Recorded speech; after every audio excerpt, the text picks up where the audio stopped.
සීල දනාටම තෙරුවන් සරණයි. අද දිනත් අප සම්බන්ධ වන්නේ මහාචාර්ය රේරුකාණේ චන්දමිල ස්වාමින් වහන්සේ විසින් සම්පාදිත අභිධර්ම මාර්ගයේ ග්‍රන්ථය සාකච්ඡා කරන අභිධර්ම පාඩම සමගයි. අපි සාකච්ඡා කරමින් ඉන්නේ මෛත්‍රී භාවනාව පිළිබඳව. අපි මේ පොතේ මේ සමත භාවනා කමඨහන් පිළිබඳ සාකච්ඡා කරමින් ඉන්නේ. අපි තවදුරටත් මේ කමඨහන් කිහිපයක් පිළිබඳව ඒ කියන්නේ ආනාපාන සති භාවනාව, කායගත සතිය, මරණානුස්සතිය, බුද්ධානුස්සතිය සහ මෛත්‍රී භාවනාව පිළිබඳව නිතර භාවිතා වන කමඨහන් පිළිබඳව අපි වැඩිදුර අධ්‍යයනය සඳහා අපි තෝරගත්තා අභිධර්මාර්ථ ප්‍රදීපිකා කියන ග්‍රන්ථයේ දෙවන කොටසේ සඳහන් වෙන මේ භාවනා කමඨහන් පිළිබඳ විස්තරය. අපි ඒක තමයි සාකච්ඡා කරමින් ඉන්නේ. අපි මේ වෙනකොට ඒ අවසාන මේ භාවනාව මෛත්‍රී භාවනාව සාකච්ඡා කරමින් මේ පහෙන් අවසාන එක තමයි සාකච්ඡා කරමින් ඉන්නේ. අපි මේ වෙනකොට සාකච්ඡා කරා අද අපිට තියෙන්නේ 588 වෙනි පිටුව. අද මේ වැඩසටහන 93 වෙනි වැඩසටහන මේ 588 තමයි පිටුව. ඒ කියන්නේ දැන් අපි සාකච්ඡා කරා පොඩ්ඩක් මුල පාඩම අපි මතක් කරගත්තොත් එතකොට අපි සාකච්ඡා කරා දැන් මෛත්‍රී භාවනාව කරනකොට මුලදීම අපි දැනගන්න ඕන පළවෙනි මුලින්ම අපි ගත යුතු පුද්ගලයා තමයි තමන්ට තමයි ඉස්සෙල්ලම මෛත්‍රිය කරන්නේ. තමන්ට නිරෝගීකමත් නිදුක් බවත් නිරෝගීකමත් නිදුක් බවත් තියෙන බව අපි වටහා ගන්නවා ඉස්සෙල්ලා. ඒ තමන්ට මෛත්‍රී කිරීමෙන් කරන්නේ ඒක තමයි. දැන් තමන්ට මෛත්‍රිය ප්‍රාර්ථනා කිරීමක් නෙමෙයි කරන්නේ. ඒ වෙනකොට තමන්ට සුවපත් බවක් තියෙනවද නිදුක් බවක් තියෙනවද අන්න ඒක තියෙන බව දැන ගැනීම තමයි අපි තමන්ට මෛත්‍රී කිරීමෙන් කරගන්නේ. ඒක තමන්ට තියෙන බව දැනගන්නවා. ඒ දැනගෙන අන්නේ තමන්ට තියෙනා වූ නිදුක් බවත් නිරෝගී බවත් අපි අනිත් අය කෙරෙහි ප්‍රාර්ථනා කරනවා. උන්ට ලැබේවා කියලා. තමන්ට තියෙන එක ඒ අනිත් පිරිසට අනිත් අයට ලැබේවා කියලා අපි ප්‍රාර්ථනා කරනවා. අන්නේ ප්‍රාර්ථනා කිරීම තමයි අපි මෛත්‍රියෙන් කරන්නේ. මෛත්‍රී භාවනාවෙන් කරන්නේ. ඒතකොට ඒකෙදි අපි සැලකිලිමත් වෙන්න ඕන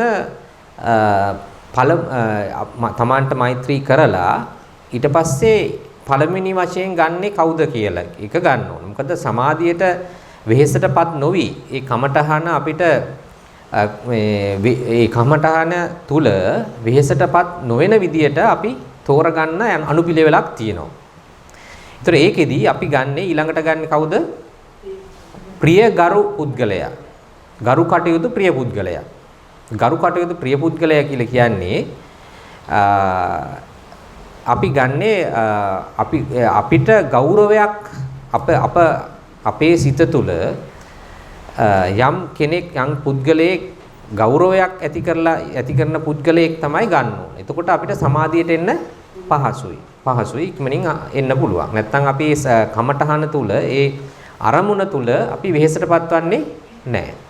ඒක නිසා අපි ඉස්සෙල්ලම ගන්නේ තමන්ට මෛත්‍රිය කරලා තමන් සාක්ෂි කොට පවත්වාගෙන තමන්ට තිබෙන්නා වූ මේ සුවපත් බව සහ නිදුක් බව අපි ඉස්සෙල්ලම ප්‍රාර්ථනා කරනවා අර ගරු කටයුතු ප්‍රිය පුද්ගලයා කෙරෙහි. ඊට පස්සේ ඒකෙන් අපිට සමාධියකට එන්න පුළුවන්. සමාධියකට ඇවිල්ලා ඊළඟට අපි ගන්නවා ඊළඟ වශයෙන් අපි ගන්නෙ කවුද?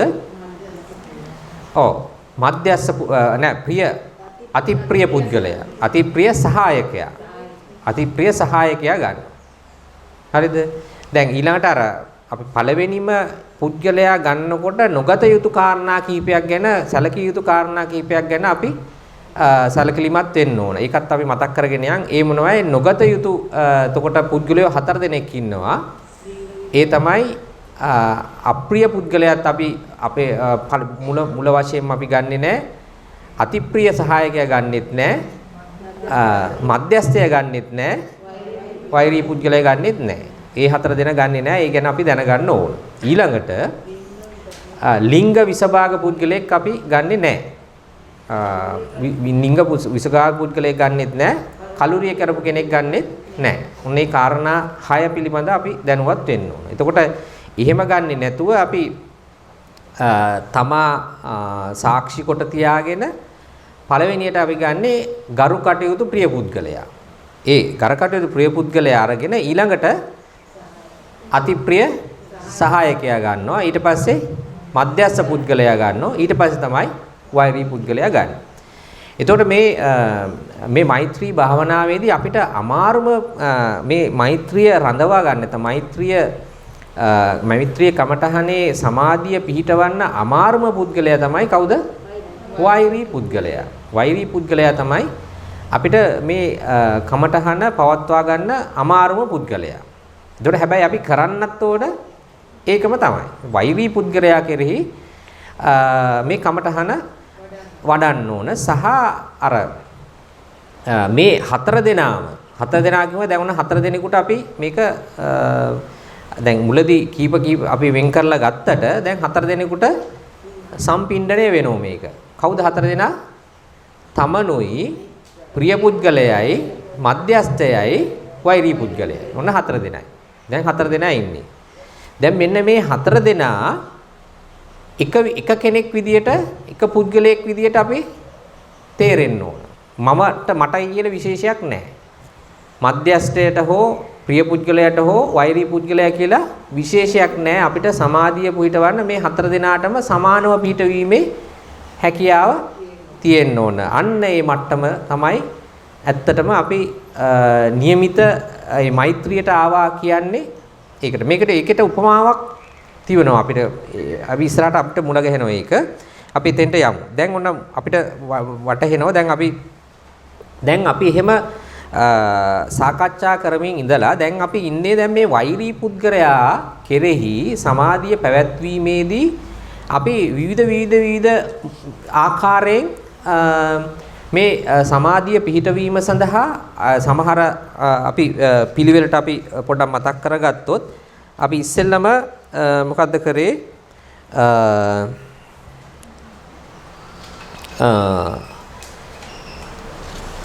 ඉස්සෙල්ලම අපි අර කක්කචෝපම බුදුරජාන් වහන්සේගේ කක්කචෝපම සූත්‍රයේ දේශනා කරපු දැන් මුලදී අපි වෛරී පුද්ගලයා ගන්නවා. එතකොට පිළිවෙලින් අපි ගත්තා. මට මේ තමන්ට සාක්ෂි ස්ථානයේ තබාගෙන මෛත්‍රිය වැඩුවා. ඊට පස්සේ අපි ගත්තා ප්‍රිය පුද්ගලයා, ඊට පස්සේ මධ්‍යස්ථයා, ඊට පස්සේ වෛරී පුද්ගලයා ගත්තා.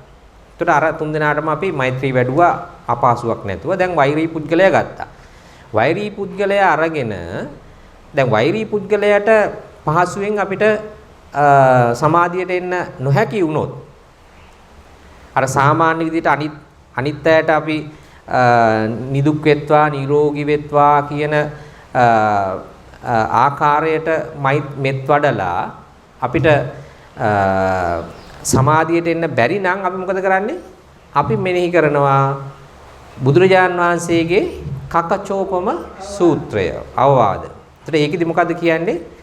භාග්‍යවතුන් වහන්සේ දේශනා කරනවා මහණෙනි දෙයත්ති සවි කරන ලද මිටි ඇති කියතකින් ලාමක පාප පුරුෂ වූ සොරහු තමාගේ අංග ප්‍රත්‍යංගයන් කපත්නම් ඒ අංග ප්‍රත්‍යංගයන් කපන්නන් කෙරෙහිද යම් සිත් කැළමීමක් වේද දුෂ්‍ය වූ සිත් ඇති හෙතෙමේ මාගේ අනුශාසනය කළා නම් නොවන්නේය. එතකොට අපගේ ශාස්ත්‍රුන් වහන්සේ කියපු එක අපිට ඒ පුද්ගලයා කෙරෙහි වෛරයක් තාමත් ඇති වෙනවා නම් අපි ඒ පුද්ගලයා ශාස්ත්‍රුන් වහන්සේගේ ශ්‍රාවකෙක්ද අපි?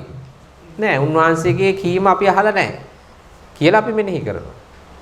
මෙනෙහි කරලා අපි උත්සාහ ගන්නවා අර පුද්ගලයා කෙරෙහි තියෙන වෛරය නැති කරගන්න. හරිද? එහෙම කරලත් අපිට බැරි නම් අපි මොකද කරන්නේ?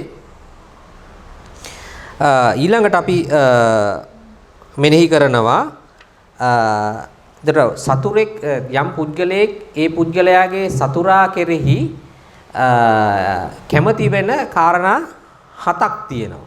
එතකොට මේ 7 තුල 7 මා තුල අර පුද්ගලයා කෙරෙහි තියෙනවා නේද කියලා අපි මෙනෙහි කරනවා. එතකොට එහෙමනම් මේ වෛරී පුද්ගලයෙක් වෛරය අපේ සිතේ තියෙනවා කියලා අපි මෙනෙහි කරනවා. මෙනෙහි කරලා ඒ 7 අපි දන්නෝ දුර්වර්ණ කෙනෙකුට අපි කිව්ව දුර්වර්ණ වෙනවා නම් වෛරී පුද්ගලයා දුර්වර්ණ වෙනවා නම් එයාට දුර්වර්ණ වෙන්න ඕන කියලා අපේ හිතේ සිතුවිල්ලක් එනවා නම් ඒ කියන්නේ වෛරය තියෙනවා.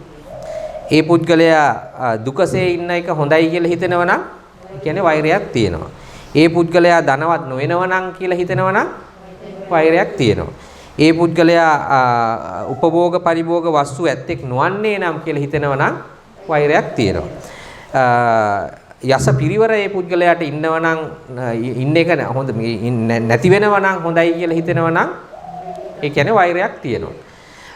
ඊළඟට මිත්‍රයන් නැත්තෙක් නොවන්නේ නා ඒ පුද්ගලයාට මිත්‍රයන් ඇති වෙන්නේ නැත්තම් හොඳයි කියලා අපේ හිතේ ඇති වෙනවා නම් එහෙනම් වෛරයක් තියෙනවා.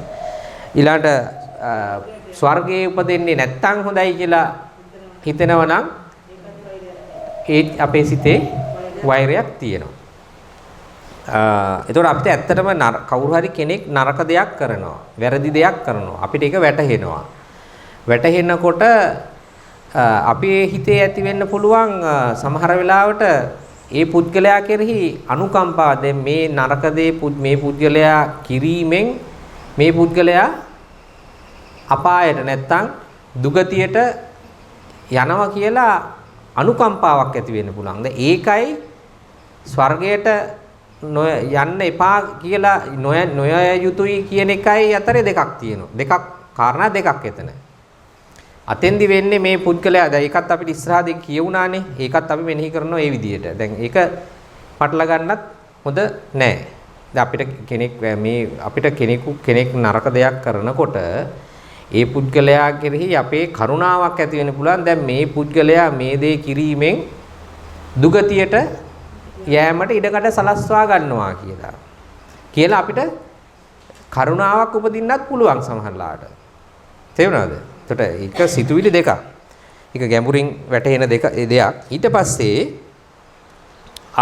පස්සේ එහෙම කරලත් අපිට සමාධියකට එන්න බැරි නම් ඒ පුද්ගලයාගේ වෛරය ඒ පුද්ගලයා කෙරෙහි වෛරය සංසිඳෙන්නේ නැත්නම් අපි ඊළඟට මෙනෙහි කරනවා සමාචාරයන් පිළිබඳ. අපි කාය සමාචාරය, වචී සමාචාරය, මනෝ සමාචාරය. ඒ කියන්නේ මොකද්ද? ඒ පුද්ගලයාගේ ඔය සිත, කය, වචනය කියන තුන් දොරින් සමහරලාට එක දොරක් නරක වුණාට අනිත් දොරවල් දෙකෙන් හොඳ වෙන්න පුළුවන්. එතකොට ඒ දොරවල් දෙකක් නරක වුණත් එකක් හොඳ වෙන්නත් පුළුවන්. එතකොට අපි මොකද කරන්නේ? ඒ පුද්ගලයාගේ හොඳ දොර ගැන මෙනෙහි කරනවා. අපි අර නරක දොරවල් මෙනෙහි කරන්නේ නැතුව. අන්න එහෙම මෙනෙහි කරලා අපි ඒ පුද්ගලයා කෙරෙහි තියෙන වෛරය සංසිඳවන්න උත්සාහ කරනවා ඊළඟ. එහෙම කරලත් ඒකත් අපිට කළ නොහැකි නම් අපිටම අවවාද කරගන්නවා. මේ පුද්ගලයා කෙරෙහි තියෙන වෛරය නිසා තමන් ඒ පුද්ගලයා දුගතියට යන්න කටයුතු සලසා ගන්නවා වගේම ඒ පුද්ගලයා කෙරෙහි වෛරය ඇති කිරීමෙන් තමන්ට දුගතියට යන්න කාරණා සකස් කර ගැනීමක් සිදු කරනවා. අර හරියට අසුචි අරගෙන පහර දෙන්න උත්සාහ කරන පුද්ගලයාගේ තමන්ගේ අතේ අසුචි පළමුව ගෑවෙන්න වගේ. එහෙම නැත්නම් තා මොකද්ද උපමාව කිව්වේ? තා මොකද්ද උපමාවක් තිබුණානේ? මොකද්ද?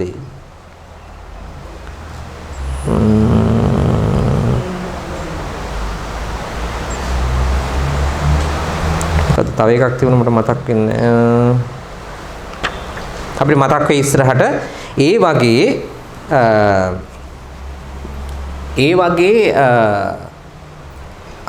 මේ අපි ඒ පුද්ගලයා කෙරෙහි වෛරයක් අපේ හිතේ ඇති වෙනවා කියන්නේ අපිට අනර්ථයක් කරගන්නවා කියලා Tamanට අවවාද කරගන්න. එහෙම කරලත් අපිට සමාධි මේ වෛරය සංසිඳ ගන්න බැරි නම් අපි මොකද කරන්නේ? කම්මස්සගත බව මෙනෙහි කරනවා. කම්මස්සගත භවයේ කර්මය ස්වකීය බව. ඒ කියන්නේ අපි හැම කෙනාටම කර්මය තමාගේ කර්මය තමාගේ ස්වකීය කොට තමාටම වෙන් වූ කර්මයක් තමා කෙරෙහි වෙනම තියෙනවා. හරිද? දැන් අපිට අපේ ධනය අපි හම්බ කරපු ධනය කියලා වෙනම කොටස අපිට අයිති ටිකක් තියෙනව නේද? අන්න ඒ වගේ මේ කර්මයක් තමන්ට වෙන් වූ කොටසක් තියෙනවා. තමන් වෙන් කරගත්ත. ඒක කාටවත් දෙන්න බෑ. එතකොට ඒ කම්මස්සගත බව අපි අපේ කෙරෙහි අර පුද්ගලයා කෙරෙහිත් අපි මෙනෙහි කරනවා. මෙනෙහි කරලා තව දුරටත් කර්මය සොකීය කොට ඇති බව මෙනෙහි කරනවා. කම්ම දායාදය, කම්ම යෝනි, කම්ම බන්දු, කම්ම පටිසරණ බව මෙනෙහි කරනවා. මෙනෙහි කරලා අපි තව දුරටත් අපි උත්සාහ කරනවා ඒ පුද්ගලයා කෙරෙහි තියෙන වෛරය සංසිඳවා ගන්න. ඊට පස්සේ එහෙම කරලත් අපිට බැරි නම් අපි මොකද කරන්නේ? අපි ඊළඟ පියවරට අපි කරනවා බුදුරජාන් වහන්සේගේ పూర్ව උත්පත්තීන් වල නැත්තම් පෙර ಜಾතිවල උන්වහන්සේ කොච්චර මහබෝසතාණන් වහන්සේ විදියට කොච්චර පාරමිතා පුරව කියන එක නෙවෙයි කොච්චර මෛත්‍රිය බඩලා තියෙනවද පෙර භවවල කියලා මෙනෙහි කරලා ඒ උන්වහන්සේ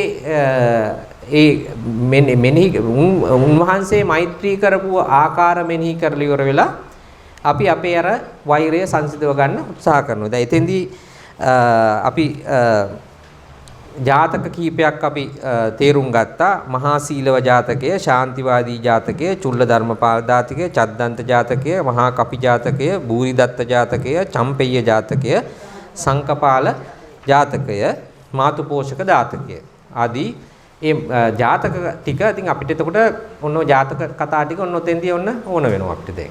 ඔන්න එතෙන්දී අපිට ජාතක කතා පිළිබඳ අවබෝධය කියවන්න සිද්ධ වෙලා හොඳ අවබෝධයක් ඒවා ගැන තියාගන්න වෙනවා.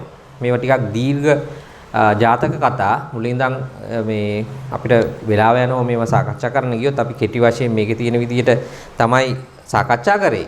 නමුත් මේවා හරියට මේ ජාතකයේ මොකද්ද උනේ කියලා අවබෝධය අපිට තියෙන්න ඕනේ. එතකොට තමයි අර මෛත්‍රිය කරනකොට හරියටම උන්වහන්සේ මෙන්න මෙහෙම මහා බෝසතාණන් වහන්සේ මෙන්න මේ ආකාරයට මෛත්‍රිය වඩලා තියෙන්නේ කියලා අපිට හරියටම අපේ තියෙන ද්වේෂය නැති කරගන්න නැත්නම් අර පුද්ගලයා කෙරෙහි තියෙන වෛරය නැති කරගන්න පුළුවන් වෙන්නේ අර ජාතකය පිළිබඳ හොඳ අවබෝධයක් අපිට තියෙන්න ඕන. ඒක ඉතින් අපි මෙතන සාකච්ඡා කරන්න ගියොත් ලොකු වෙලාවක් යනවා. ඒක නිසා අපි මෙතන සාකච්ඡා කරන්නේ අපි අවශ්‍යම වුණ තැනකදී අපි මතක් කරගනිමු. පුළුවන් නම් ගෙදරදී කියව ගන්න ජාතක කතා පොඩක් දීර්ඝයි ඒවා. ලොකු වෙලාවක් යනවා අපි ඒක මුලින්ම සාකච්ඡා කරන්න ගියොත්. ඒක නිසා අපි මේ දිගට සාකච්ඡා කරන්න බලාපොරොත්තු වෙන්නේ නැහැ ඒවා. මම හිතන්නේ නැතිනේ ජාතක පොත් කාගේ ළඟලයි. ඔය තියෙන ඒවා කියව ගන්න. හරි ඊළඟට ඔන්න අද පාඩමට අපි එනවා. දැන් එහෙමත් අපිට මේ වෛරය සංසිඳව ගන්න බැරි නම් අපි ඊළඟට යනවා ඊළඟට පාඩමට. දැන් මේ කියවන්නේ අපි 588 වෙනි පිටුව දෙවනි ඡේදයේ.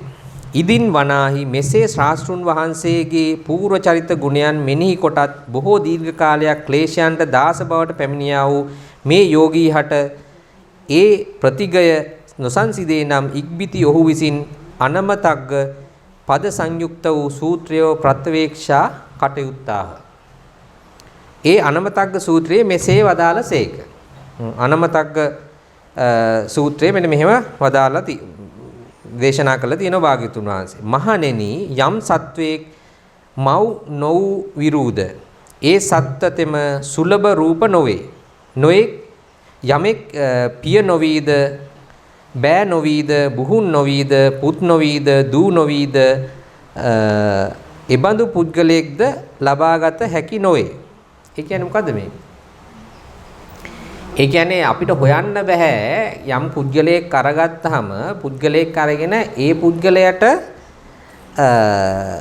මව් නොවෙච්ච කෙනෙක් හොයන්න එක ලේසි නෑ. නේද?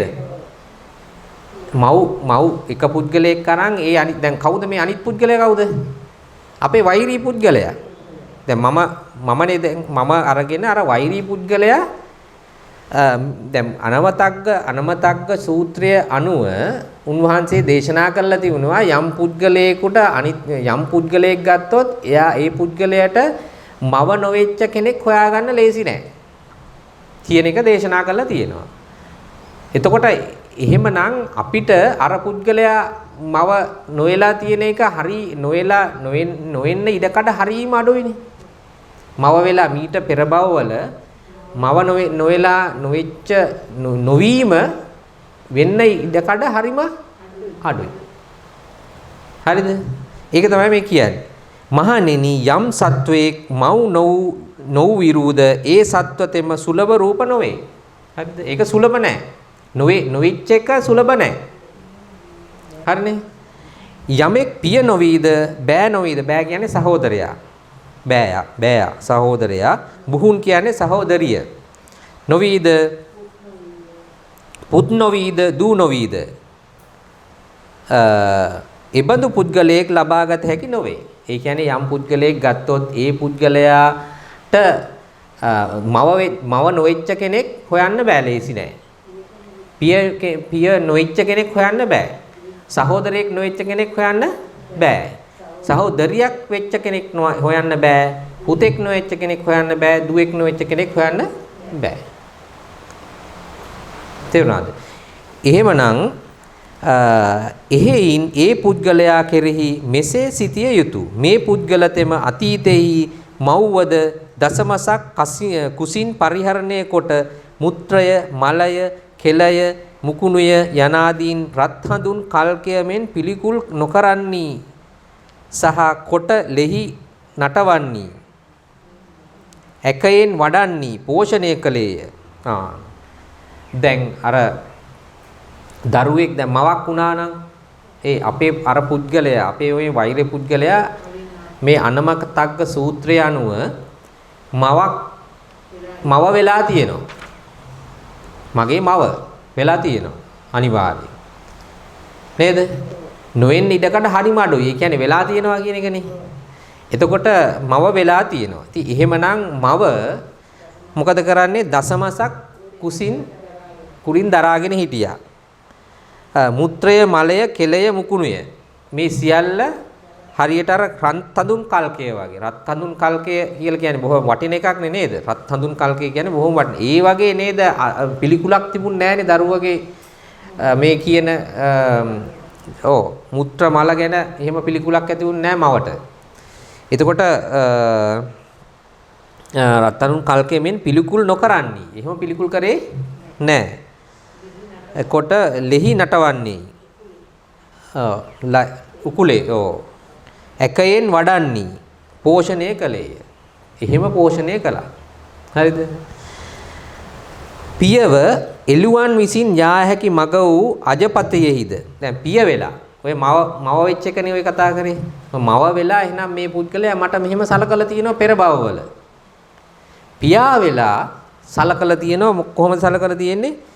එළුවන් විසින් යා හැකි මග වූ අජපතයෙහිද. එළුවන්ට යන්න තියෙන මාර්ගයේ කිහිලා තියෙනවා. මගේ පියා වෙලා සංකුපතයෙහිද ප්‍රපාත මාර්ගයන්හිද ගොස් වෙළඳාම් කරන්නේ. මේ යන්න බැරි ප්‍රපාත මහා ප්‍රපාතවල ගියා. ගිහිල්ලා මේ එළුවන්ට විතරක් යන්න පුළුවන් මිනිස්සුන්ට යන්න බැරි මාර්ගවල ගියා. ගිහිල්ලා ඉවරලා මම වෙළඳාම් කරලා මම පෝෂණය කරා. එහෙම මට පෙර භවවල මේ පුද්ගලයා මගේ පියා වෙලා එහෙම මට සලකලා තියෙනවා. හරිද? එදා කියන්නේ මා පිනිස දිවිද පුදා. සමහර අවස්ථාවල මා නිසා දිවි පුදලා තියෙනවා. පියවරු දරුවන් වෙනින් දිය පුදනෝනේ දිවි පුදලා තියෙනවා. දෙයතින් නැගී සංග්‍රාමයේහි වැද සංග්‍රාම කරලා තියෙනවා මා වෙනුවෙන්. පියා නැවින් මහා මුහුද එතරව සෙසු නොයෙක් සිය ගණන් දුෂ්කර ක්‍රියාද කොට නැවෙන් ගිහිල්ලා තියෙනවා මුහුදේ ගිහිල්ලා තියෙනවා මගේ පියා. සිය ගණන් දුෂ්කර ක්‍රියා කොට ඊටාම දුෂ්කර ක්‍රියා කරලා තියෙනවා. එහෙම කරලා මම පෝෂණය කරලා තියෙනවා. මා පුතු රක්ෂා කරමි ඒ උපායෙන් ධන රැස් කොට මා පෝෂණය කළේ. අන්න එහෙම ධනය රැස් කරලා මා පෝෂණය කළා තියෙනවා මීට පෙර භවවලදී. භාතෘ භගිනී පුත්‍ර දුහිතෘව මේ උපකාරයද කළේ. එතකොට භාතෘ භගිනී කියන්නේ මේ සහෝදර සහෝදරියා කියන එක. පුත්‍ර දුහිතෘ කියලා කියන්නේ දුව පුතා විදියටත් මේ උපකාරයද මේ විදියටම උපකාර කරලා තියෙනවා. දැන් අම්මා විදියට උපකාර කළා, පියා විදියට උපකාර කරා, සහෝදර සහෝදරියා විදියට උපකාර කරා, දුව පුතා විදියටත් මේ ආකාරයෙන්ම මා වෙනුවෙන් උපකාර කරලා තියෙනවා මේ පුද්ගලයා. එතකොට ඔහු කෙරෙහි සිත දූෂ්‍ය කරන්නට මට නුසුදුසුයයි මෙසේද සිහි කළ යුතුය. අන්න ඊළඟට ඔන්න අනමතග්ග සූත්‍රයේ අනුව අපි මෙනෙහි කරන මෙන්න මේ ආකාරයට. භාග්‍යවතුන් වහන්සේ දේශනා කළා තියෙනවා උන්වහන්සේ සත්‍ය වශයෙන්ම මේ සංසාරය බලලා දැකලා උන්වහන්සේට ඊගෙන මේ පූර්ණ අවබෝධය තියෙනවා. උන්වහන්සේ තමයි කියන්නේ එහෙම නොවෙච්ච කෙනෙක් නෑ කියලා. ඒ කියන්නේ මව් නොවෙච්ච පිය නොවෙච්ච සහෝදරියක් නොවෙච්ච දුව පුතා නොවෙච්ච පුද්ගලයෙක් හොයන්න එක ලේසි නෑ කියන එක. එතකොට එහෙම සංසාර ගමනක් තමයි ඇවිල්ලා තියෙන්නේ. එතන අනිවාර්යෙන් මේ මගේ කෙරෙහි වෛරයක් ඉපදලා තියෙන මේ පුද්ගලයා මගේ මව වෙලා තියෙනවා, පියා වෙලා තියෙනවා, සහෝදරයා වෙලා තියෙනවා, සහෝදරිය වෙලා තියෙනවා, දුව වෙලා තියෙනවා, පුතා වෙලා තියෙනවා. එහෙම වෙලා මා කෙරෙහි මට මේ රැකවරණය දීලා තියෙනවා, මා කුසින් දරාගෙන ඉඳලා තියෙනවා, මම පෝෂණය කරලා තියෙනවා. අන්න එහෙම කෙනෙක් පිළිබඳව තමයි මම මගේ හිතේ වෛරයක් ඇති වෙලා තියෙන්නේ කියලා මෙනෙහි කරනවා. ඒක අනමතග්ග සූත්‍රය අනුව තමයි අපි එහෙම මෙනෙහි කරන්නේ. එසේ සිහි කොටත් ඉදින් සිත නිවා ගන්නට නොසමත් වී නම් ඉක්බිති මොහු විසින් මෛත්‍රියෙහි අනුහස් මෙසේ මෙනෙහි කළ යුතුය. අන්න ඊළාට එහෙම කරලත් ඒත් අපිට මේ වෛරය සංසිඳව ගන්න බැරි නම් අපි මොකද කරන්නේ? මෛත්‍රී භාවනාවේ අනුසස් මෙනෙහි කරනවා. භාගතුන් වහන්සේ විසින් මෙසේ වදාළේම නොවේද? මහණෙනි, මෛත්‍රියෙන් යුක්ත වූ මෛත්‍රී ධානයේහි ආදරයෙන් සෙවුනා ලද වඩනා ලද නැවත නැවත කරන ලද යෙදූ යානාවක් මෙන් කරන ලද පීඨ ලද අනුව සිටිනා ලද පුරුදු කරනා ලද මනාකොට සපයන ලද මෛත්‍රී 11 අනුසස් කෙනෙක් දක්නා ලැබේ. ඒ කවර 11ද? එතකොට මෛත්‍රී අනුසස් කීයක් තියෙනවද? 11ක් තියෙනවා. 11ක් තියෙනවා. ඒ 11 දැන් අතර මේකේ අර මෙත්තානිසංස කියලා වෙනම සූත්‍රයකුත් තියෙනවා. මෙත්තානිසංස සූත්‍රය. මේ ආනිසංස පිළිබඳවම වෙනම මේ දේශනා කරලා තියෙනවා ඒ සූත්‍රයේ. ඊළඟට ඒ ආනිසංස 11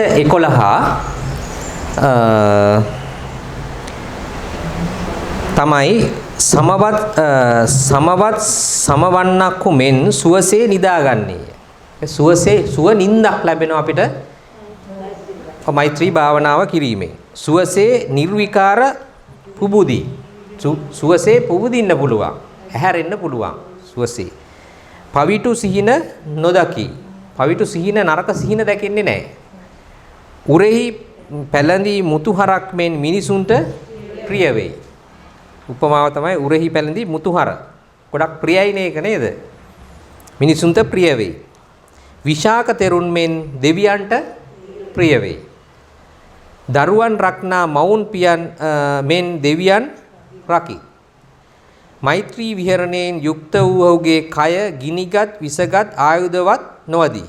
එතකොට මේ මෛත්‍රී කරන පුද්ගලයාගේ ඇඟේ ගිනි වදින්නේ නැහැ, විස වදින්නේ නැහැ, ආයුධ වදින්නේ නැහැ.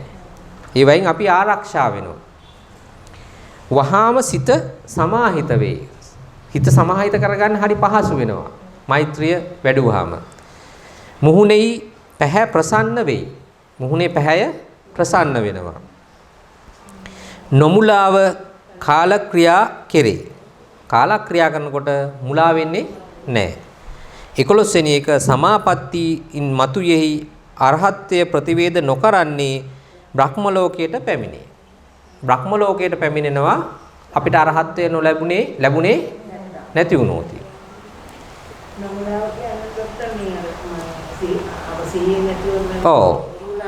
මුලා වෙන්නේ නැහැ. අපිට ඒ මරණයේදී සිහිය පිහිටවා ගන්න පුළුවන් නිවැරදිව. ඒ කියන්නේ දැන් මම මරණයටපත් වෙනවා, මම මේ දැන් මරණයටපත් වෙනවා කියලා මුලා වෙන්නේ නැතුව ඒ අවස්ථාවට පහසුවෙන් මුහුණ දෙීමේ හැකියාව වෙනවා. ඒක තමයි නොමුලාව කියන්නේ. මුලා වුණා කියලා කියන්නේ මරණය හරියට තේරුම් ගන්න බෑ. දැන් මේ මරණය වෙන්න සිද්ධ වෙන්නේ මේ අවස්ථාව හරියට අවබෝධ කරගන්න බෑ. එතකොට අපි මෛත්‍රිය වඩලා තියෙනවා නම් ඒ අවස්ථාවේ හරියට මේ මරණය වෙලාවේ මේ අවස්ථාව හරියට තේරුම් ගන්න පුළුවන්. ඒ තේරුම් ගැනීම හරි වැදගත් නේද? දැන් මරණ වෙලාව මම දැන් මැරෙනවා කියන එක තේරුම් ගන්නව හරි වටිනවා. තේරුණාද? දැන් ඒ වෙලාවේ අපි නෑ ජීවත් වෙන්න උත්සාහ ගත්තොත් මොකද වෙන්නේ? අපේ හිත කලබල වෙනවා. කලබල වුණ ගමන් අකුසල් සිත් එන්නේ. කුසල් සිත් තමයි මතුවෙන්නේ. ඊට පස්සේ ඒකේ ප්‍රතිඵලයක් විදිහට මොකද වෙන්නේ? ඔව්. දුගතියට යන්නේ. එතකොට ඒ මුලා නොවීම ඊටම වැදගත්. මම දැන් අවසාන මොහොතේ මම ඉන්නේ කියලා තීරුම් ගැනීම ඊටම වැදගත්. එතකොට මේ මොහොත අපි පුරුදු කරන්න ඕන කලින්. ඒක පුරුදු කරන්න හොඳ මේක තමයි මෛත්‍රිය. ඒක තමයි කියන්නේ. එතකොට ආයිත් මුලින්ම මතක් කරගමු සුවසේ නිදා ගන්න සුවසේ නිින්ද ලැබෙනවා හොඳට සුවසේ පිබිදෙනවා නවරු හීන දකින්නේ නැහැ මිනිසුන්ට ප්‍රිය වෙනවා දෙවියන්ට ප්‍රිය වෙනවා දෙවියෝ රකින්නවා ගිනි විස ආයුධ වදින්නේ නැහැ සිත සමාහිත වෙනවා ඊතා ඉක්මනින් මූණේ පැහැය ප්‍රසන්න වෙනවා නොමුලාව කාලක්‍රියා කරනවා අරහත් වෙනව ලැබුණොත් බ්‍රහ්ම ලෝකේ ඉපදෙනවා. ඉතින් අනිවාර්යයෙන් ඒක පැහැදිලිනේ. බ්‍රහ්ම ලෝකේ ධානයෙන් ඉඳලා අපි මරණයටපත් වුණොත් බ්‍රහ්ම ලෝකේ ඉපදිනේ ධානයට අනුරූප බ්‍රහ්ම ලෝකේ උපදිනවා. අරහත්ත්වය ලැබුණොත් ඒකෙන් අරහත්ත්වය ලබා ගන්න බගීමත් පුළුවන්. එතකොට ඉදින් නුඹ ප්‍රතිගය සංසිදුවා නොගත්තේ නම් මේ අනුහසින් පිටත් වූෙක් වන්නේහි යනාදී වශයෙන් සිහි කරනවා. දැන් අපි මේ පටිගය තවදුරටත් අපි මේ රඳවා තබා ගැනීම මොකද වෙන්නේ? මෙන්න මේ ආනිසංස ටික අපිට ලැබෙන්නේ නැහැ. ඒක අපරාධය අපිට ලබා ගන්න බැරි වෙනවා. මේ ආනිසංස 11. ඒක නිසා අපි ඒක මෙනෙහි කරලා ඉවර වෙලා අර නැවත වතාවක් උත්සාහ කරනවා අර පටිගය සංසිඳවන්න. නැත්නම් වෛරය නැති කරගන්න. වෛරය සංසිඳව ගන්න. ඊට පස්සේ ඉදින් නුඹ ප්‍රතිගය සංසිදුවා නොගත් එතන කිව්වා මෙසේද පටිගය නිවා ගන්නට නොසමත් වී නම් ඔහු විසින් ධාතු විනිර්භෝගය කටයුතු. අන්න ඊළාට ඒක එහෙම කරලත් ඒත් බැරි නම් ඊළාට මොකද කරන්නේ? ධාතු විනිර්භෝගය කටයුතු. පින්වත නුඹ මොහුට කිපෙන්නේය කියා කවරෙක් කට කිපෙයිද? කේශයන්ට කිපෙයිද? දැන් මේ කිපෙනවයි කියලා මේ කාටද මේ කිපෙන්නේ? අපි මෙනෙහි කරනවා.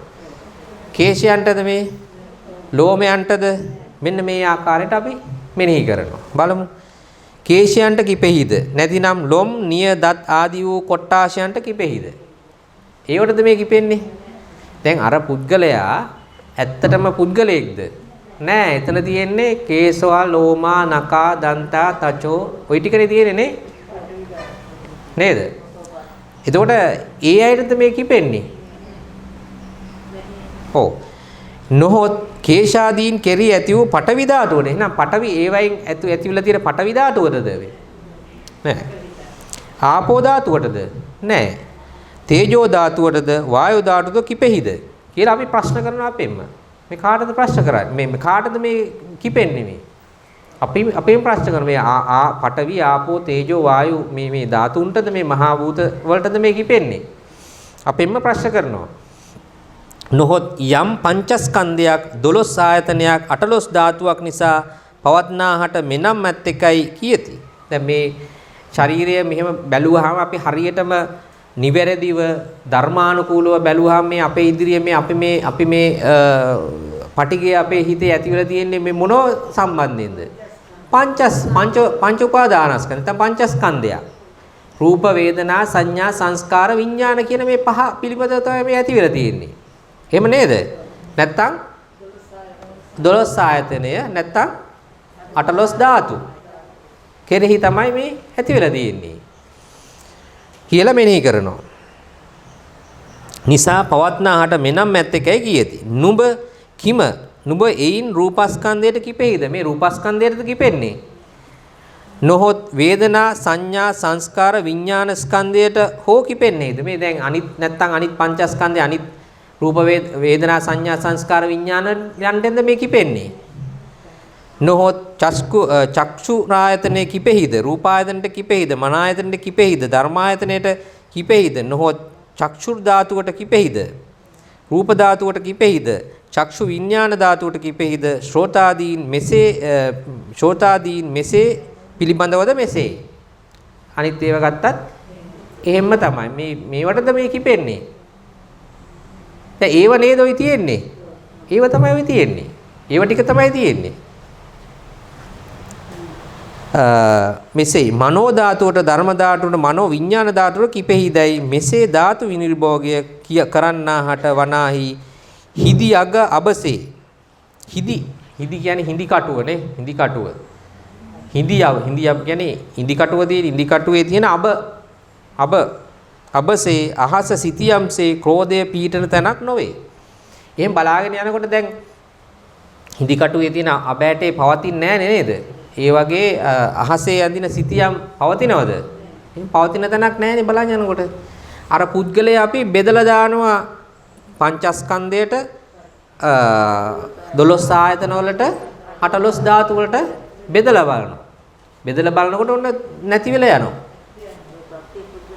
ඔව් පුද්ගලයෙක් සත්‍යයක් නැති වෙලා යනවා. බෙදිලා යනවා. දැන් නැති වෙලා ගියා නේද අර ටික? ඔව් ඒ නැති වෙලා යනකොට මේ ක්‍රෝධය පිහිටන්න තැනක් නැහැ දැන්. දැන් අපි හිතනවා දැන් අරකටද මේකටද දැන් රූප වලටද වේදනා වලටද සංඥා වලට සංස්කාර වලට විඥාන මොකටද මේ ක්‍රෝධය ඇති වෙලා තියෙන්නේ? බෙදලා දානවා. බෙදලා දානකොට පිහිටන්න තැනක් නැහැ. හරියට අහසේ ඇඳි සිටියම්සේ නේද? පිහිටන තැනක් නොවේ. ධාතු විනිර්භෝග කරන්නහට නොපොහෝ සත්තු විසින් දාන දස් සම්විභාගයේ කටයුතු. ඒ කියන්නේ ධාතු විනිර්භෝගය කරලා දැන් ඔයකින් කරන්නේ අපි ධාතු විනිර්භෝගය. ඒ කියන්නේ මේ මුලදී කේසා ලෝමා නකා දන්තා බලන ඒවා කෙරෙහිද මේ ද්වේෂය ඇති වෙලා තියෙන්නේ. ඊට පස්සේ බලන පංච උපාදානස්කන්ධයටද ආයතන 12ටද ධාතු 18ටද කියලා බලලා ඒත් අපිට දේශයේ සංසිඳෙන්නේ නැත්නම් අපි මොකද කරන්නේ? දාන සංවිභාගය කටයුතු. දාන සංවිභාගය කරන ඊළඟට තමා අයත් දේ සතුරාට දිය යුතු සතුරා සතු දේ තමාහට ගත යුතු. දාන සංවිභාගය කියලා කියන්නේ මාරු කරග. අපි පුළුවන් තරම් උත්සාහ ගන්න ඕන අපිට ලැබිච්ච දේ ඒ සතුරාටම දෙන්න. සතුරා මොනවා හරි එයා දෙනවා නම් ඒක අපි සමහරලාට අපි ඕක අනිත් පැත්තට නෙවෙන්නේ අපි අපිට දෙයක් තියෙනවා නම් අපි සතුරාට නොදෙන්න තමයි උත්සාහ කරන්නේ නේ. අපි ගොඩක් වෙලාවට සතුරාට නොදී වෙන අයට දෙන්න තමයි අපි උත්සාහ කරන්නේ. අපි කරන්න ඕන මොකද්ද? සතුරාටම දෙන්න උත්සාහ කරන්න ඕන. සහ සතුරා අපිට දෙනවා නම් ඒක නොගෙන අපි ගන්න. සමහරලාට අපිට තරහ තියෙනවා නම් අපි එයා දෙන දේ ගන්නෙ නැහැ. එතකොට අපිට ඕන නම් මේ ද්වේෂය සංසිඳවන්න මොකද කරන්නේ? එයා දෙන දේ සතුටින් ගන්න ඕන. ඒක නැති වෙනවා.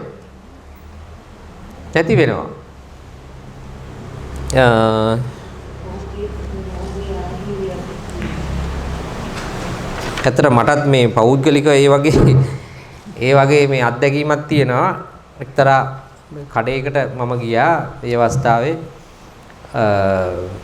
මාර්ග ඉතින් ඇත්තටම මම අකුරැස්ස රෝහලේ වැඩ කරද්දී ඒ කඩේ මම කඩේ සඳහන් කරන්නේ මොකද්ද කියලා.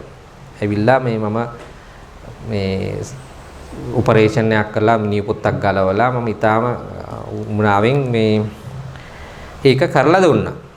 ඒ වුණාට එක දවසක් මම ඒ පුද්ගලයා ගියාම මම කලබලයට මගේ පුතාගේ මම නිකන් කියන්නේ මේක අපේ එහෙම වුණා. ඇත්තටම ප්‍රායෝගික අත්දැකීම අපිට මෙතෙන්ටි වැදගත් නිසා. ඊට පස්සේ මම ගියා අවුරුද්දට පුතාට කලිසමක් ගන්න. ඒ කලිසම ලොකුයි එක සයිස් එකක් ලොකුයි.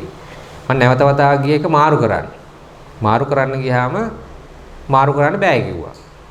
මේ හොඳටම දන්නේ මේ අර මම ඔපරේෂන් එක කරලා දීපු පුද්ගලයා. ඔහු අඳුර කමරනේ ඔහුගේ පියාගේ හැඳුනුම් කමට තමයි පියා සහ තව ඥාති කීප දෙනෙක් හිටියා. රෝහලෙත් වැඩ කරන සේවකයොත් හිටියා. ඒ වැඩ කරන ඒ නිසා ඒ සම්බන්ධය මත තමයි මම ගියේ. නමුත් ඉතින් ඔහු අඳුරගත්තේ නැති වෙන්න විදියක් නැහැ. නමුත් බැරි ප්‍රතික්ෂේප කරා. ඉතින් මම කලිසමක් දීලා සල්ලිත් දීලා මම ආවා. ඉතින් මට හරි සංවේගයක් ඇති වුණා ඇත්තටම. ඇත්තන සංවේගය ඊට පස්සේ මට ටික පොඩි මම ඒ කඩේට ඊට පස්සේ යන්න පොඩි පසුබෑමක් මගේ තිබුණා. මට පොඩි සිරිදවීමක් ආවනේ. පස්සේ දැන් මට හිතෙනවා දැන් මේක දැන් මේ වෛරයකට පෙරලිලා තියෙන්නේ. දැන් හිත හරි කරදරයි හිතට. මම හිතලම ඊට පස්සේ ගියා. ඊට පස්සේ දැන් එහෙම එකක් නැහැ. ඉතින් අර ඒක නොගිහින් හිටියනම් තව දුරටත් මේක රැඳෙන්න තියෙනවා. දැන් ඒක ඇත්තටම මට තේරුණා දැන් ඊට පස්සේ දැන් අර හිතේ තියෙන ඒ කිසි දෙයක් එහෙම එකක් එන්නේ නැහැ. ඉතින් අන්නේ මෙතන දාන සංවිභාගය වගේ එකක් තමයි ඒක. කෙලින්ම දානයක් නොවුනට ඒ වගේ එකක් නෙමෙයි මෙතන උනේ. දැන් හිතලම ගියාම දැන් අර එහෙම එකක් මට එහෙම හිතට කරදරයක් නැහැ දැන්. ඉතින් ඒක ඇත්තටම මට ප්‍රායෝගිකව දැනුණු දෙයක් ඒක. එහෙම එකක් තියෙනවා. දැන් එතකොට අපිට යම් ප්‍රශ්නයක් තියෙන දැන් අපේ අල්ලපු ගෙදරවල් වල සමහරලාට මේ වගේ දේවල් තියෙනවා. අපි මොකද කරන්න ඕන? ඒ ගෙවල් වලට හිතාමතාම යන්න ඕන දෙන්න ඕන.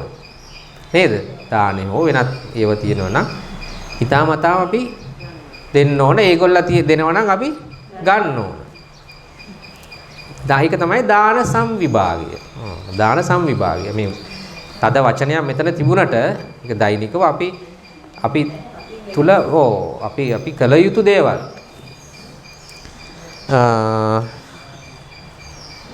හරි. ඊට පස්සේ ඉදින් ඔහුගේ ආජීවය අපිරිසිදු වී නම් ඔහු අයත් පිරිකර තමාගේ පරිභෝගයට සුදුසු නොවේ යයි සිතන්නේ නම් මාගේ සතු දෙයම ඔහුට දිය යුතු. මෙසේ කරන්නා වූ ඕහට ඒකාන්තයෙන්ම ඒ පුද්ගලයන් කෙරෙහි පැවති ද්වේෂය සංසිදෙයි. ප්‍රතිපක්ෂ වූවහුගේ අතීත જાතියෙහි පටන් අනුබඳනා ලද ක්‍රෝධයද එකෙනෙහිම සංසිදෙයි. පෙර සිතුල් පහු වෙහෙර විසූ පිණ්ඩපාතික නම් තෙර කෙනෙක් අන් කෙනෙකුන් විසින් තුන්වරක් සෙනසුරෙන් නිරපන ලද්දේ. එක ස්වාමින් වහන්සේ කෙනෙක් තව ස්වාමින් වහන්සේ කෙනෙක් ඒ සෙනසුනෙන් නිරපලා තුන් වතාවක්. කහවණු 8ක් වටිනා පාත්‍රයක් රැගෙන විත් මේ පාත්‍රය මාගේ මෑණියන් විසින් දෙන ලද්දේය. ධාර්මිකය. මට මවට පින්පිනිස පිළිගත මැනවයි කියා ඒ ස්ත්‍රියන්ට දුන්න. අර තෙර එළවපු නැත්තම් මේ එළවපු භික්ෂුන් වහන්සේ විසින් මොකද කරන්නේ? උන්වහන්සේට මව විසින් ගෙනත් දීපු පාත්‍රය මේක මේ මව විසින් මම දුන්නේ මේක මේ ධාර්මිකයි මේක මම මේක කාගෙන්වත් ගත්ත කෙනෙක් නෙමෙයි මට මව විසින් දීපු එකක් නිසා මේක පිළිගනු මැනවයි කියලා අර භික්ෂුන් වහන්සේට පූජා කරා. අන්න අර තියෙන එක නැති වෙන්නේ. ලද්දේ ධාර්මික දුන්න. ඔවුන්ගේ ක්‍රෝධය එයින්ම සංසිඳිනේ. අන්න ඒක නිසාව ඒ ක්‍රෝධය සංසිඳුණා. එහෙයින් කියන ලදී දානය තෙම නොදැමුණන් දමන්නේ. අන්න දානය තෙම දානය මොකද වෙන්නේ? නොදැමුණන් නොදැමුණන් දමනය කරනවා. දමනය නොවුවන් දමනය කරනවා. දානයෙන් දමනය නොවුවන් දමනය කරනවා. හරිනේ. දානය තෙම ආත්මාර්ථ පරාර්ථාදී වූ සියලු අර්ථ සාධන්නේය. ආත්මාර්ථයත් සාධනෝ දාණයෙන් පරාර්ථයත් සාධනෝ. ඒ තමන්ටත් සෙතක් සලසනෝ අනුන්ටත් සෙතක් සලසනෝ. දැන් අර පාත්‍රය දීපු එකෙන් ඒ අනිත් භික්ෂුන් වහන්සේලා දෙදෙනාටම සෙත සලසුණා නේද? දෙන්නගෙම තියෙන වෛරය සංසිඳුණා. දානය තෙම අර්ථයන් සාධන. දානයෙන්ද ප්‍රිය වචනයෙන්ද දායකයෝ උසස් වෙති. ප්‍රතිග්‍රාහකයෝ යටත් වෙති. හැමතිස්සෙම දානය දෙන්න තමයි උසස් වෙන්නේ ප්‍රතිග්‍රාහකයට වඩා. දැන් ඒක නිකන් ඒක හරිද? දානය දෙන්න උසස්ද ප්‍රතිග්‍රාහකයට වඩා? උසස්ද? දැන් අපි බුදුරජාණන් වහන්සේට දානය දෙනවා. එතකොට දානය දෙනකොට ප්‍රතිග්‍රාහකයා උසස්ද දායකයට වඩා? ප්‍රතිග්‍රාහකයාට වඩා දායකයා උසස්ද? ඒතර එහෙම එකක් කියලා තියෙනවා මෙතන. ඈ? මොකක්ද ඒකේ අර්ථය? හරිද ඒක? නෑනේ මේකේ තියෙන්නේ දානයෙන්ද ප්‍රිය වචනයෙන්ද දායකයෝ උසස් වෙති. ප්‍රතිග්‍රාහකයෝ යටත් වෙති. ඒ කතාව හරිද?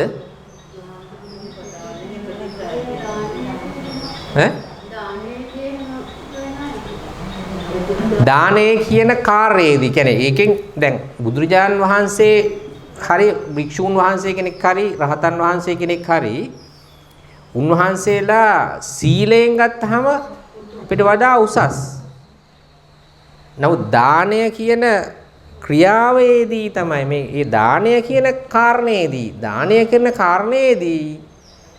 විතරයි දානයේදී කියන කාරණේදී විතරයි මේ.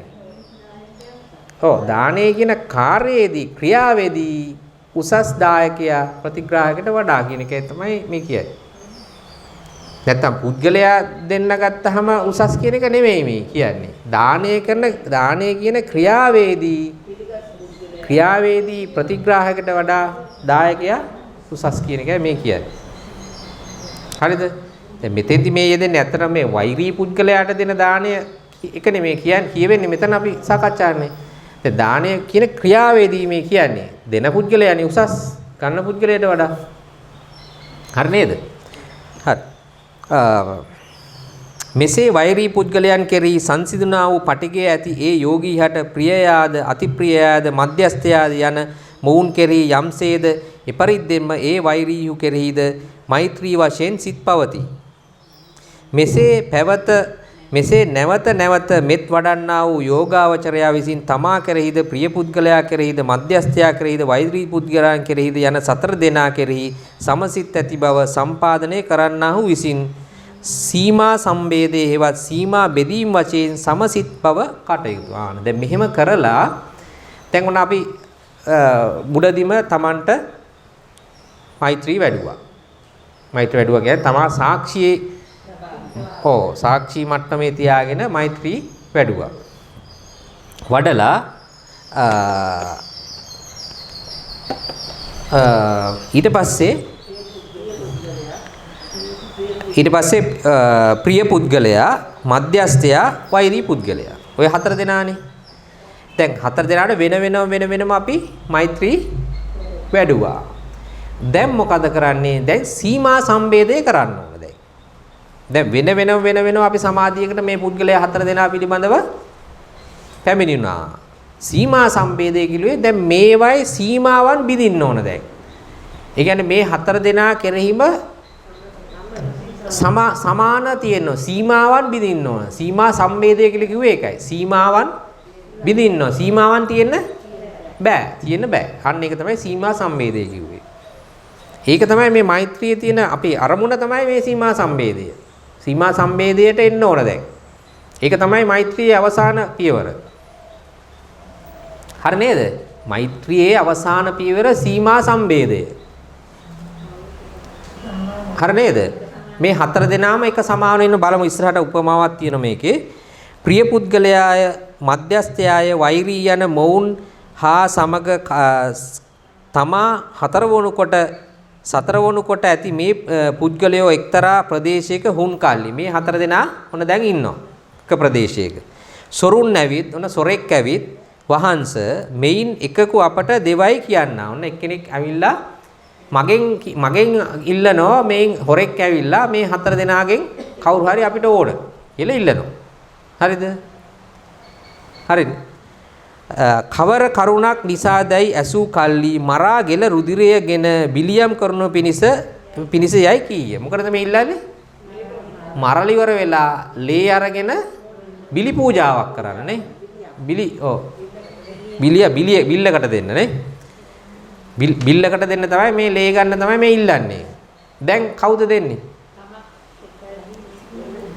කවුද දෙන්නේ? තමන්. ඒ තමන් දෙන එක තමයි හොඳ. තමන් දෙන එකද හරි? ඈ? කවුද මොකද්ද නිවැරදි? මොකද්ද නිවැරදි? කවුරු දෙන එකද නිවැරදි? බලමු මොකද්ද වෙන්න ඕන කියලා. බිලියම් කීයේ එකල්ලි මෙත් වඩන මේ යෝගීතෙම අසවල්ලු ගණිත්වයි සිතුවියේ වී නම් සීමා සම්බේධය නොකරන ලද්දේම වේ.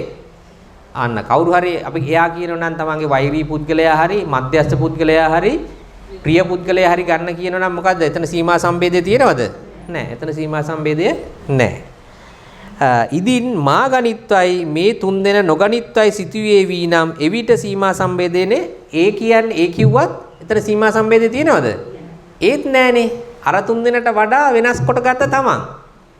දැන් අර තුන් දෙනා ගන්න එපා මම ගන්න කියලා කියනවා. ඒතර එතන සීමා සම්බේධය තියෙනවද? නැහැ. එතනත් නැහැ. එතරම් නැහැ නේද? ඇයි මම වෙන් කරලා ගත්තනේ එතන.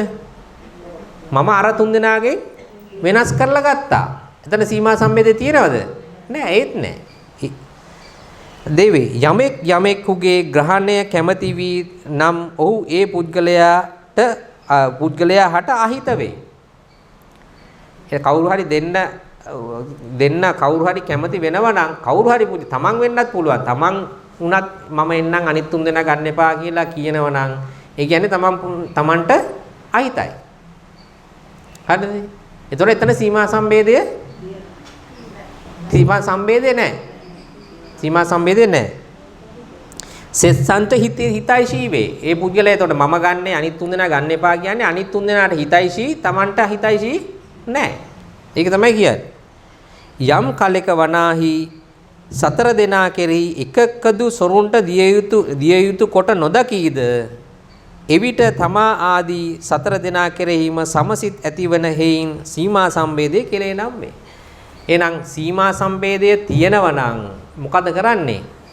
හතර දෙනාම දෙන්න බෑ කියලා තමයි කියන්නේ. හතර දෙනා පිළිබඳව දෙන්න බෑ කියනවා නම් අන්න එතන සීමා සම්බේධය තියෙනවා. අන්න එතන සීමා සම්බේධය තියෙනවා. ඒ උපමා හොඳ උපමාවක් තේරුම් ගන්න. තේරුණා නේද ඒක? තේරුණාද? ඔව්. දැන් ආයි පොඩ මතක් කරගමු ඒක. මොකද්ද මේ කියන්නේ? දැන් මේ අවසානයේ ඉලක්කය තමයි අපේ මේ සීමා සම්බේධය. මේ මෛත්‍රී භාවනාවේ අවසානය සීමා සම්බේධය. හරිද? ඒතර සීමා සම්බේධය කිව්වේ මේ පුද්ගලයන් හතර දෙනා. මොන පුද්ගලයන් හතර දෙනාද? මමයි, ප්‍රිය පුද්ගලයයි, මධ්‍යස්ථයයි, වෛරී පුද්ගලයයි. මෙන්න මේ හතර දෙනා අපේ හිතේ මේ හතර දෙනා කෙරෙහිම සමානව දකින්න ඕන මේ හතර දෙනාම. ඒකට ඒ ඇත්තටම සීමා සම්බේධය තියෙනවද කියලා දැනගන්න උපමාවක් කිව්වා. මොකද්ද? හොරෙක් ඇවිල්ලා අපි හතර දෙනාම ඉන්නවා.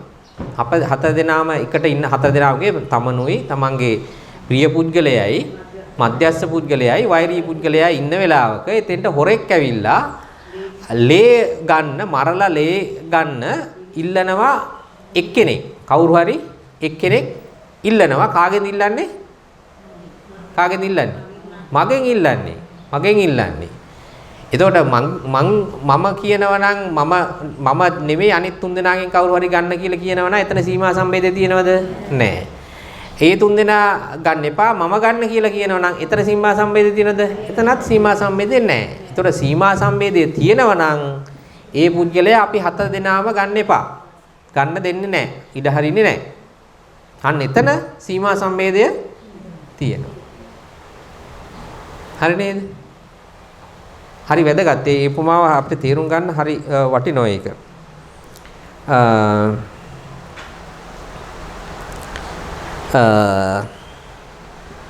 තමා කෙරෙහිද ප්‍රියයා කෙරෙහිද මධ්‍යස්ථයා කෙරෙහිද වෛරී කෙරෙහිද යන සතර දෙනා කෙරෙහි යම් කලෙක ප්‍රියය මැදහත්ය යනාදී වශයෙන් නානත්වය දකීද එකල්ලි සත්වයන් කෙරෙහි හිත සිත් ඇත්තේ යයි කියනු ලැබේ. මෛත්‍රිය කැමැති පරිද්දෙන් ලද්දේ යයිද කුසල් ඇත්තේ යයිද නොකියනු ලැබේ. යම් කලෙක තෙමේය හිතය මැදහත්ය වෛරී යන සතර දෙනා සීමා බිඳ එකක් වූ වශයෙන් කරනු ලැබේද එකල්හි දෙවියන් සහිත වූ සියලු ලොව මෛත්‍රියෙන් සමකොට පතුරවන්නේ වේ. හතර දෙනාම සමානව දකින්න ඕන. යමෙක්කට සීමා නොපෙනේද ඔහු සීමා දක්නහුට වඩා මහත් භාවනා විශේෂ ඇත්තෙක් වන්නේ. හරිද? එතකොට ඒක තමයි මෛත්‍රියේ අපි ප්‍රධානම කාරණය. මේ හතර දෙනාම සමාන ආකාරයෙන් තමයි දකින්නේ. හරිද? මෙසේ සීමා සම්බේධය හා සමකාලයේම යෝගාවචරය විසින් නිමිත්තද උපචාරයද ලබන ලද්දේ වේ. අන්න එතන ආවම තමයි අපි කියන්නේ නිමිත්තද උපචාරයද උපචාර මට්ටමට ආව කියලා කියන්නේ මෙන්න මේ සීමා සම්බේධය ඔතෙන්ට ආවහම තමයි උපචාරය කියලා කියන්නේ. මේ භාවනාවේදී කසින කර්මස්ථාන ආදීන්ගේ මෙන් උග්ඝහ නිමිත්තවත් වැටහෙන්නේ නොවේ. ඒ සීමා සම්බේධයම නිමිත්ත වැනි හේයින් නිමිත්ත නමයි. අන්න ඒකට අපි කියනවා සීමා සම්බේධය ආවනම් ඒ මට්ටම තියෙනවා නම් ඒකට තමයි අපි නිමිත්ත කියලා කියන්නේ. අපි උග්ඝහ නිමිත්ත කියලා කියන්නේ නැහැ ඒකට. ඒක කසින භාවනාවේදී තමයි උග්ඝහ නිමිත්ත කියලා කියන්නේ. ඒ සීමා සම්බේධ නිමිත්ත ලද ඒකට අපි කියනවා සීමා සම්බේධ නිමිත්ත කියලා. අන්න ඒක ආවහම ඒක පැමිණුනහම තමයි අපි සීමා සම්බේධ නිමිත්ත කියලා කියන්නේ.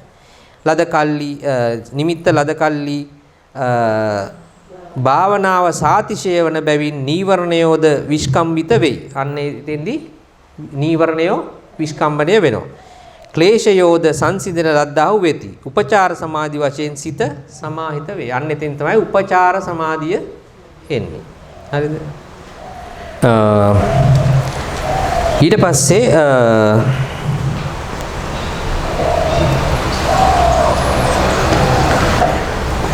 සීමා සම්බේධ කළ කල්ලි සීමා සම්බේධ වශයෙන් පැවති එම සමත නිමිත්ත සේවනය කරනුයේ වඩන්නේ නැවත නැවත වඩන්නේ නිදුකින්ම පටවි කසිනේ කී ආකාරයේම අර්පණාව පැමිණේ. අන්න ඒකෙදි අර්පණාව එනවා. ඒ කියන්නේ ධානවලට එනවනේ. ධානවලට එනවා. මෙතෙකින් ඒ යෝගාවචර තෙම ප්‍රවීණ කළ පංචාංගයන් ඇති පංචාංගයකින් සමන්විත වූ ත්‍රිවිධ කල්යාණයෙන් හා දශ ලක්ෂණයෙන් යුක්ත වූ මෛත්‍රී සහගත ප්‍රථම ධානය ලැබුණේ වේ. අන්න ඊට පස්සේ තමයි දැන් උපචාර සමාධියට ආවා. ඊට පස්සේ අර්පණාවට ආවා. අපි දන්නවනේ භාවනා මට්ටම් තුන මොකද්ද? භාවනා තුන පරිකර්ම උපචාර අර්පණා. එතකොට සීමා සම්බේධ නිමිත්ත ආවා කියලා කියන්නේ මොකද්ද? නෑ උපචාරනේ. උපචාරයට ඇවිල්ලා තමයි ඊට පස්සේ අර්පණාවට ආවා කියලා කියන්නේ. අර්පණාවේදී වෙන්නේ මොකද? සීමා සම්බේධ කළ කල්ලි. ඔන්න සීමා සම්බේධයට ආවා. දැන් කොහෙද ඉන්නේ? උපචාරයේ. උපචාර භාවනාවේ ඉන්නේ. මතකයි නේද? අපි මුලදී කතා කරා භාවනා කීයද? 3යි. ඒ මොනවාද? පරිකර්ම, උපචාර, අර්පණ. නිමිති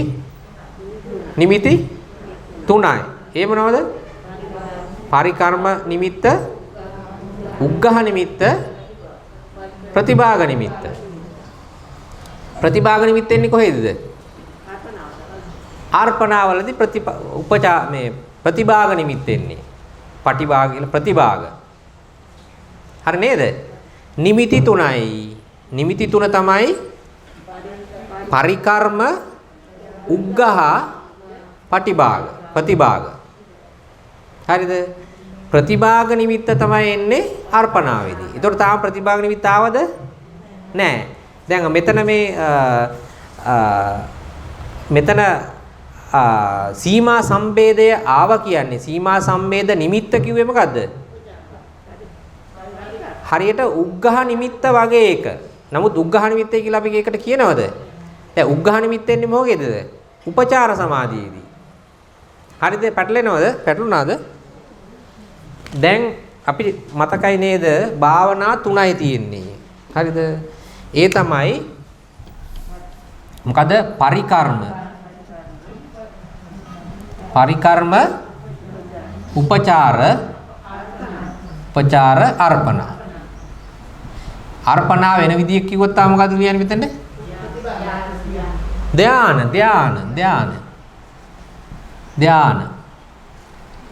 මට්ටම් කීයක් තියෙනවද? 4යි නැත්නම් 5යි. 4 හෝ 5. හරිනේ? 4 හෝ 5 කිව්වම තේරෙනවද? ඔව්. එතකොට ධාන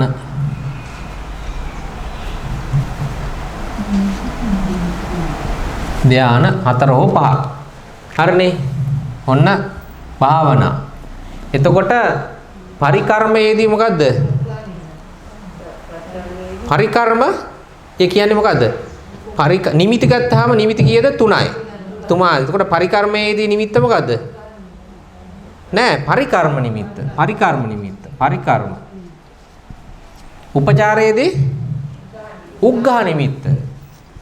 උග්ඝහ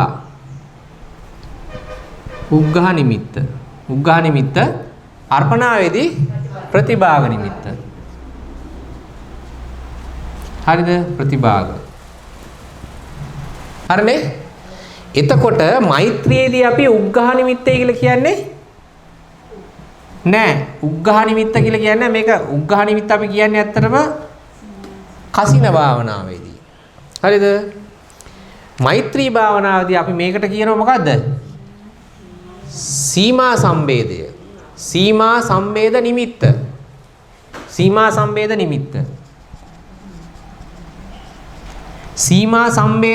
නිමිත්ත කිව්වහම නිමිත්ත දැන් තියෙනව නම් දැන් මොන භාවනාවේද ඉන්නේ? පරිකර්මද උපචාරද ආප්‍රණාද? උපචාර.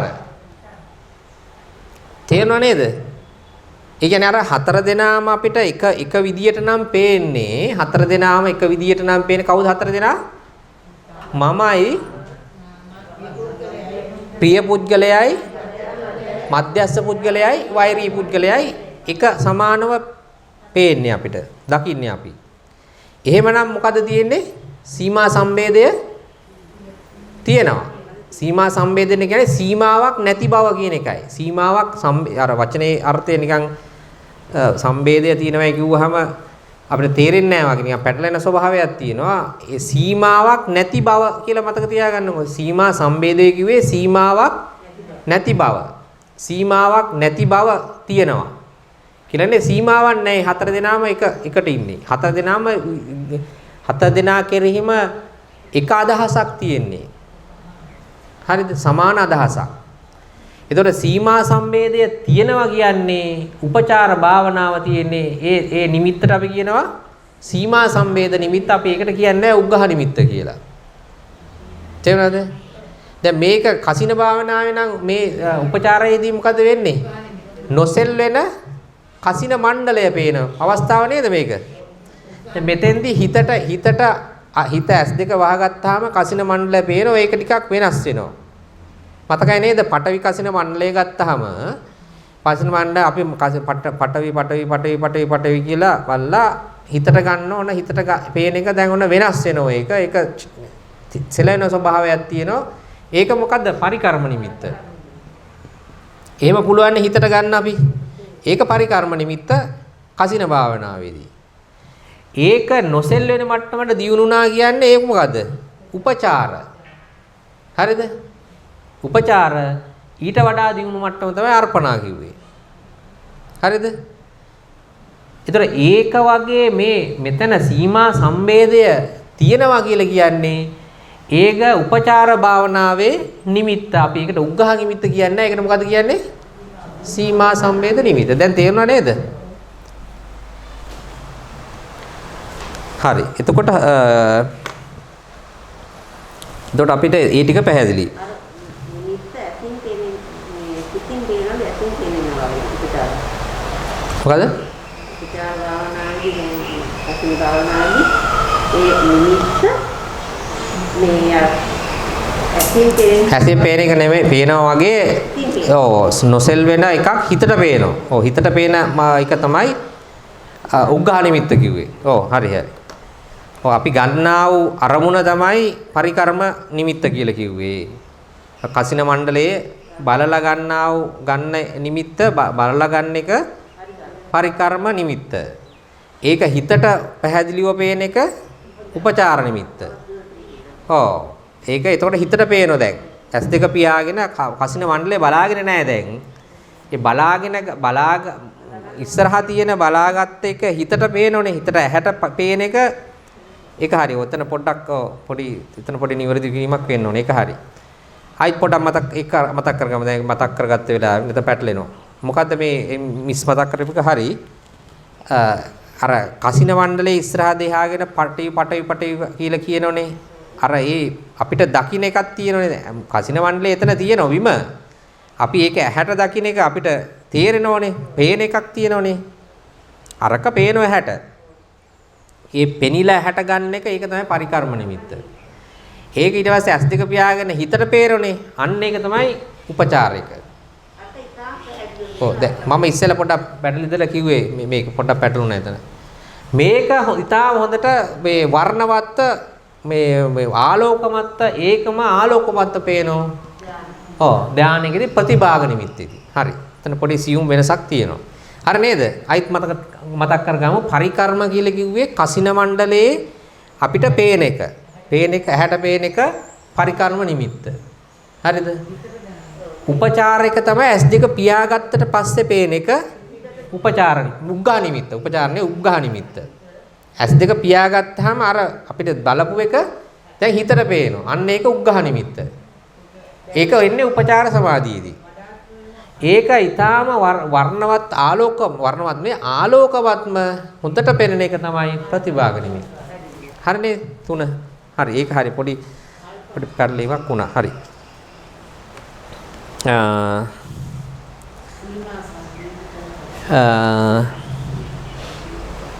අපිට කොතන තියෙන්නේ සීමා සම්බේධ කළ කල්ලි සීමා සම්බේධ වශයෙන් පැවති එම සමත නිමිත්ත සේවනය කරනුයේ වඩන්නේ නැවත නැවත වඩන්නේ නිදුකින්ම පටවි කසිනෙහි කී ආකාරයෙන්ම අර්පණාවට පැමිණේ. ඒ කියන්නේ සීමා සම්බේධ කළ කල්ලි සීමා සම්බේධ කරාම සීමා සම්බේධ වශයෙන් පැවති එම සමත නිමිත්ත. ඔන්න සමත නිමිත්ත කිව්වේ අර ඉස්සෙල්ලා කිව්ව සීමා සම්බේධ නිමිත්ත. සේවනය කරන ඒක සේවනය කරනකොට කරුණේ වඩන්නේ ඒක තවදුරටත් වඩනවා නැවත නැවත වඩනවා නැවත නැවත ඒක වඩනවා නිදුකින්ම පටවි කසිනේ කී ආකාරයෙන්ම අර පටවි කසිනේ කරනකොටම කී ආකාරයෙන්ම අර්පණාවට පැමිණේ. මේ විදිහටම අපිට අර්පණාවට පැමිණෙන්න ගියා මොනවාද ප්‍රථම ධානයේට එන්න පුළුවන්. මෙතෙකින් ඒ යෝගාවචරතෙම ප්‍රහීන කළ පංචාංගයන් ඇති පංචාංගයකින් සමන්විත වූ ප්‍රහීන කළ පංචාංගය මොකද්ද? ප්‍රහීන කළ පංචාංගයන් ඇති පංචාංගයකින් සමන්විත වූ. මොකද්ද මේ කියන්නේ? පංච නීවරණ ප්‍රහීන කරේ මොකද්ද? පංච නීවරණ ප්‍රහීන කරා. ඒතර ප්‍රහීන කළ පංචාංගය මොකද්ද? කාමච්ඡන්ද වාපාද නීවරණ උද්ධච්ච කුක්කුච්ච. හරිනේ අන්න ඒක තමයි ප්‍රහීන කළ පංචාංගය. හරි නේද? කියන්නේ නීවරණ ටික ප්‍රහීන කළා. හරි නේද? ඊට පස්සේ පංචාංගයකින් සමන්විත. ඒ මොකද්ද? විතක්ක විචාර ප්‍රීති සුඛ ඒකාග්‍රතාව කියන පංච මොකද? ධානාංග 5. මෙතන නීවරණය ප්‍රහීන කලේ නීවරණ 5 සමන්විත උනේ ධානාංග 5. හරි නේද? පැහැදිලිනේ? ප්‍රහීන කළා නීවරණ පහ සමන්විත වුණා ධානාංග පහ. හරිනේ? ඔව්. සමන්විත වූ ත්‍රිවිධ කල්යාණයෙන් හා දශ ලක්ෂණයෙන් යුක්ත වූ මෛත්‍රී සහගත ප්‍රථම ධානය ලැබුණේ වේ. හරිද? ඔව් ත්‍රිවිධ කල්යාණය කියලා කියන්නේ මම හිතන්නේ මොකද්ද මොකද්ද ආදී කල්යාණ පරියෝස කල්යාණ ඒ මුලැමැදාක කියන එක නේද මේ මම හිතන්නේ මුලැමැදාක කියන එක තමයි මේ. ඒක වෙන්න ඕන මට ඒක වෙන්න ඕන මට මේ කියන විදියට අපි වෙනසක් තියෙනවා මම අහුනොත් කියන්න මට තියෙන්නේ මේ මුලැමැදාක කියන එක.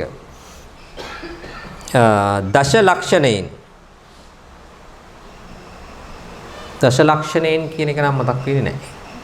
අදහසක් තියෙනවද කාගේවත්? ඒක පොඩ්ඩක් බලමු මට ඒක මතක් වෙන්නේ නැහැ දැන්. ලක්ෂණයෙන් යුක්ත වූ මෛත්‍රී සහගත ප්‍රථම ධානය ලැබුණේ වේ. මෛත්‍රී සහගත වූ ඒ ප්‍රථම ධානය ලද කල්ලි සීමා සම්බේධයේ වශයෙන් පැවති ඒ සමත නිමිත්ත සේවනය කරමින් වඩමින් නැවත නැවත වඩමින් පිළිවෙලින් චතුස්කණයේ වශයෙන් ද්විතීය තෘතීය ධානයෙන්ද පංචාකණයේ වශයෙන් ද්විතීය තෘතීය චතුර්ථ ධානයෙන්ද පැමිණෙන්නේ. ඒක තේරෙනවද? ඒ කියන්නේ අපි අර 4 5 කියලා ගත්තනේ මෙතන චතුස්කණය සහ පංචාකණය. ඔව් මෙතන කිව්වේ අර ධාන 4. පළවෙනි දෙවෙනි තුන්වෙනි හතරවෙනි කියන ධාන 4. මෙතන පස්වෙනි ධානය අපි කියවනේ 2යි 3යි එකට අරගෙන අපි දෙකේ කියවනේ එකට. ඒතර පංචාකණයේ වශයෙන් එතකොට මෛත්‍රී භාවනාවේදී අපි මොන ධානයේද යන්නේ? 4 දැන් පංචාංකණයේ වශයෙන් නම් 4 වෙනි ධානය. චතුස්කණයේ වශයෙන් නම් 3 වෙනි එකට නේද? 3 වෙනි එකට. මතකයි නේද? ඒ කියන්නේ දැන් 1 2 3 4 5 කියන එක මේ 2යි 3යි එකතු වෙලා 2 වුණානේ. මේක 3 වුණා මේක 4 වුණා. මේක 1. කොහොමනේ උනේ? එතකොට මෛත්‍රී භාවනාවෙන් යන්න පුළුවන් මෙන්න මේ දක්වා විතරයි. මෙතෙන්ට පස්වෙනි එකට යන්න බෑ. මේකෙන් නම් 4ට. පහේ ආකාරය නම් 4ට, හතරේ ආකාරය නම් 3ට විතරයි යන්න පුළුවන් මෛත්‍රී භාවනාවේ. අවසාන ධානයට යන්න බෑ. ඇයි ඒ? අවසාන ධානය උපේක්ෂා සහගතයි නේ. උපේක්ෂා සහගත නිසා තමයි යන්න බැරි. ඒකත් මේකේ පැහැදිලි කරලා තියෙනවා. බලමු. උපේක්ෂා සහගත නිසා යන්න බෑ මේකෙන්. අවසාන ධානය උපේක්ෂා සහගතයිනේ. එතකොට මෛත්‍රී සහගත වූ ඒ ප්‍රථම ධානය ලද කල්ලි සීමා සම්බේධයේ වශයෙන් පැවති ඒ සමත නිමිත්ත සේවනය කරමින් වඩමින් නැවත නැවත වඩමින් පිළිවෙලින් චතුස්කණයේ වශයෙන් ද්විතීය තෘතීය ධානයන්ද පංචාංගණයේ වශයෙන් ဒုတိ ය තෘතීය චතුර්ථ ධානයන්ටද පැමිණෙන්නේ. ඕක තමයි කිව්වේ. හරි. යෝගාවචර තෙම මෙසේ ධාන උපදවාගෙන ඒ ධානයන් අතුරෙන් එක්තරා ධානයක් හුගේ වශයෙන් මෛත්‍රී සහගත සිතින් එක් දිසාවක් පතුරුවා වසන්නේය. දැන් මෙසේ මොනවා මෙහෙම ධාන උපදව ගන්නවා. මෙහෙම ධාන උපදවගෙන ඒ ධානයන් අතුරෙන් එක්තරා ධානයක් හුගේ වශයෙන් මෛත්‍රී සහගත සිතින් එක් දිසාවක් පතුරුවා වසන්නේ. එසේම දෙවන දිගද තුන්වන දිගද සතරවන දිගද පතුරුවා වෙසේ.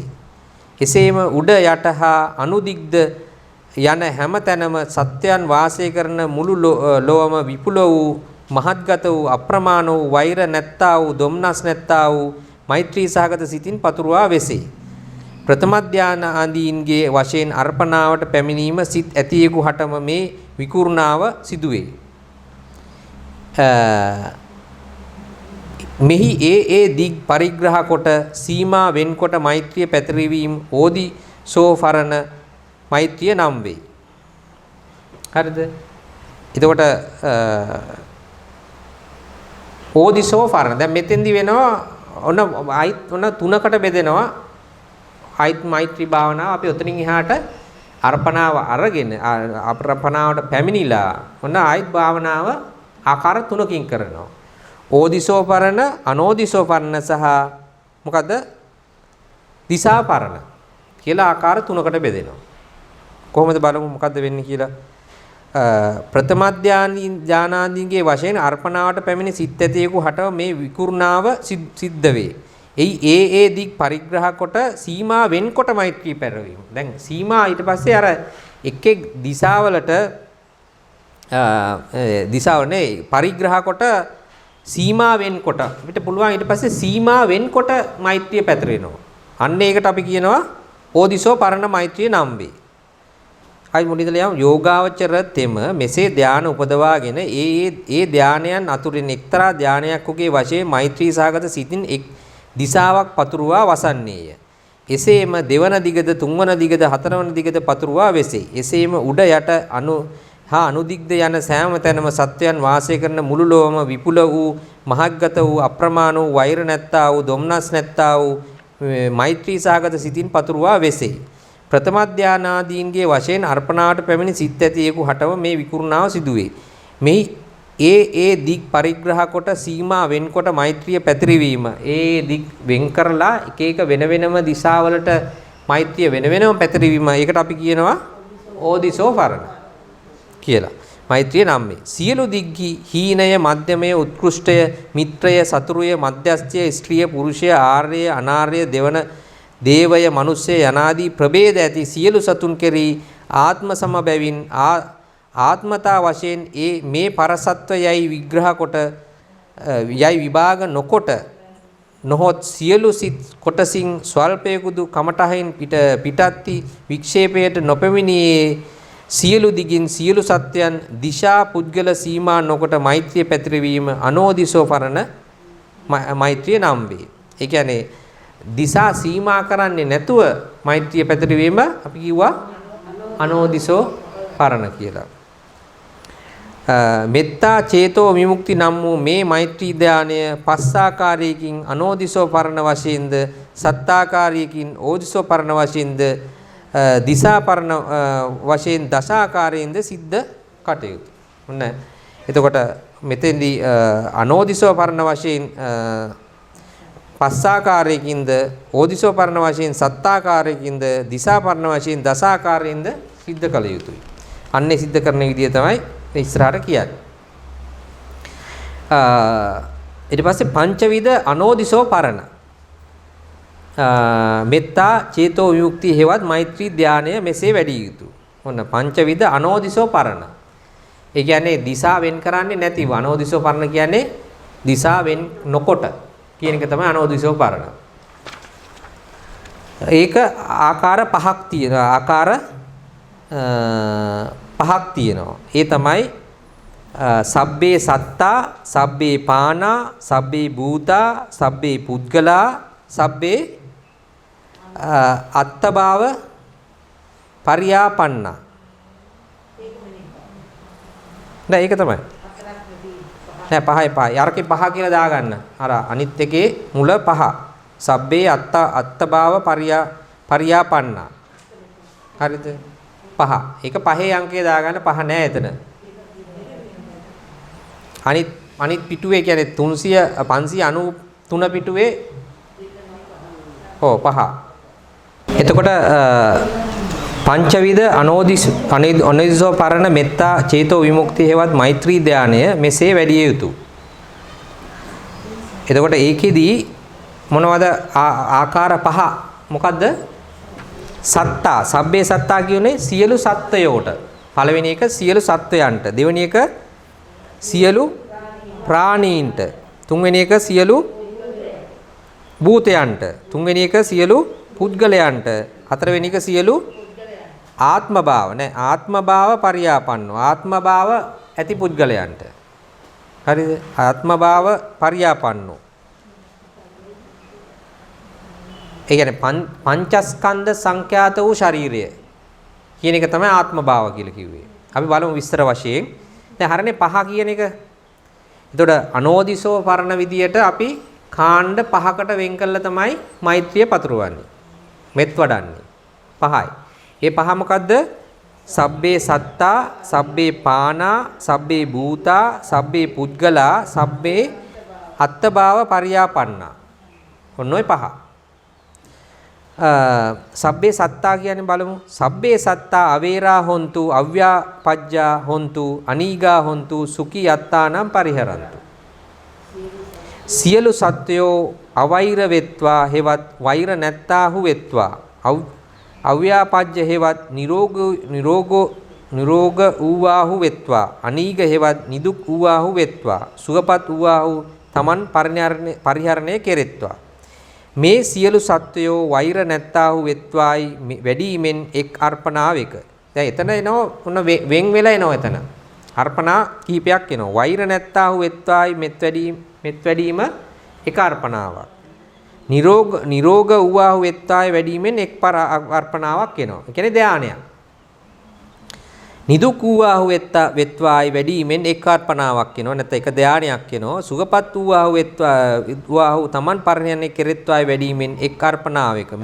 මෙහි රූපාදී ස්කන්ධයන්හි චන්දරාග වශයෙන් ශක්ත හේයින් හෙවත් ඇලුණු හේයින් සත්ව නාමය. දැන් මෙතන සත්ව කිව්වේ මේ අර චන්දරාග වගේ චන්දරාග වශයෙන් ශක්ත හේයින් ඇලුණු හේයින් සත්ව.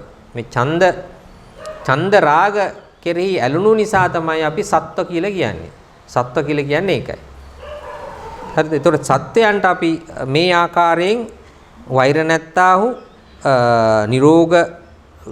වෛර නැත්තාහු නිරෝග වෙත්තාහු නිරුක් වෙත්තාහු සුඛපත් වෙත හතරක් වෙනවා එතන. එතකොට ධානය එතන හතරක් තියෙනවා. වෙන වෙනම අපි ධානය උපදවනවා හතරට. හරිද? එතන ධාන හතරක්. මෙසේ සියලු සත්වයෝ වශයෙන් මෛත්‍රී වැඩිමින් අර්පණා සතරක් සිද්ධ වේ. එතන අර්පණා සතරක් තියෙනවා. වෙන වෙනම අර්පණා වෙනවා. නැත්නම් ධාන එනවා.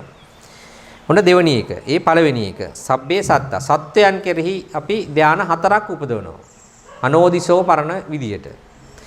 ඊළඟට අනෝදිසෝ පරණ විදියට දෙවෙනි ආකාරයට සබ්බේ පානා. සබ්බේ පානා අවේරා හොන්තු, අව්‍යාපජ්ජා හොන්තු, අනීගා හොන්තු, සුඛී යත්තානම් පරිහරන්තු. සියලු ප්‍රාණීහු වෛර නැත්තාහු වෙත්වා, නිරෝග වූවාහු වෙත්වා, නිදුක් වූවාහු වෙත්වා, සුගපත් වූවාහු තමන් පරිහරණය කෙරෙත්වා. ප්‍රාණීහු නම් ආශ්වාස ප්‍රශ්වාසයෙන් යුක්ත වූෝය නොහොත් ජීවත් වන්නෝය. මෙහිද අර්පණා සතරක. හරිද? එතන කියන්නේ මොකද්ද? මේ ප්‍රාණීහු කියලා කියන්නේ කවුද? ශ්වාස නැත්නම් ආශ්වාස ප්‍රශ්වාසයෝ ප්‍රශ්වාස කරන අය. ආශ්වාස ප්‍රශ්වාස නොකරන අය ඉන්නවද? නොකරන අය ඉන්නවද? ඈ? අරූප ලෝකවල. අරූප ලෝක හතරේ. තව ඉන්නවද?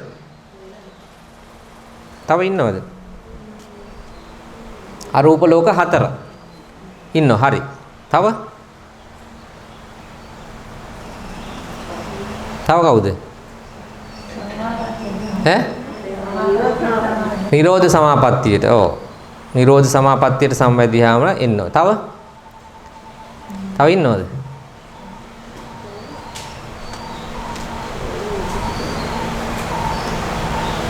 අසඤ්ඤ සත්‍යේ ඉන්නවා. තව ඉන්නවද?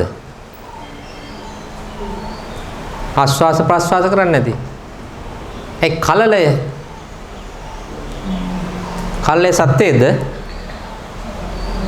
සත්‍යයේද? සත්‍යේ. බිත්තරේ.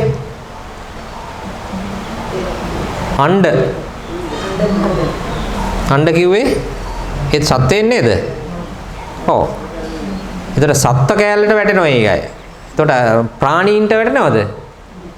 ප්‍රාණීන් නෙවෙයි. හැබැයි සත්‍යය. හරි නේද? හරිද?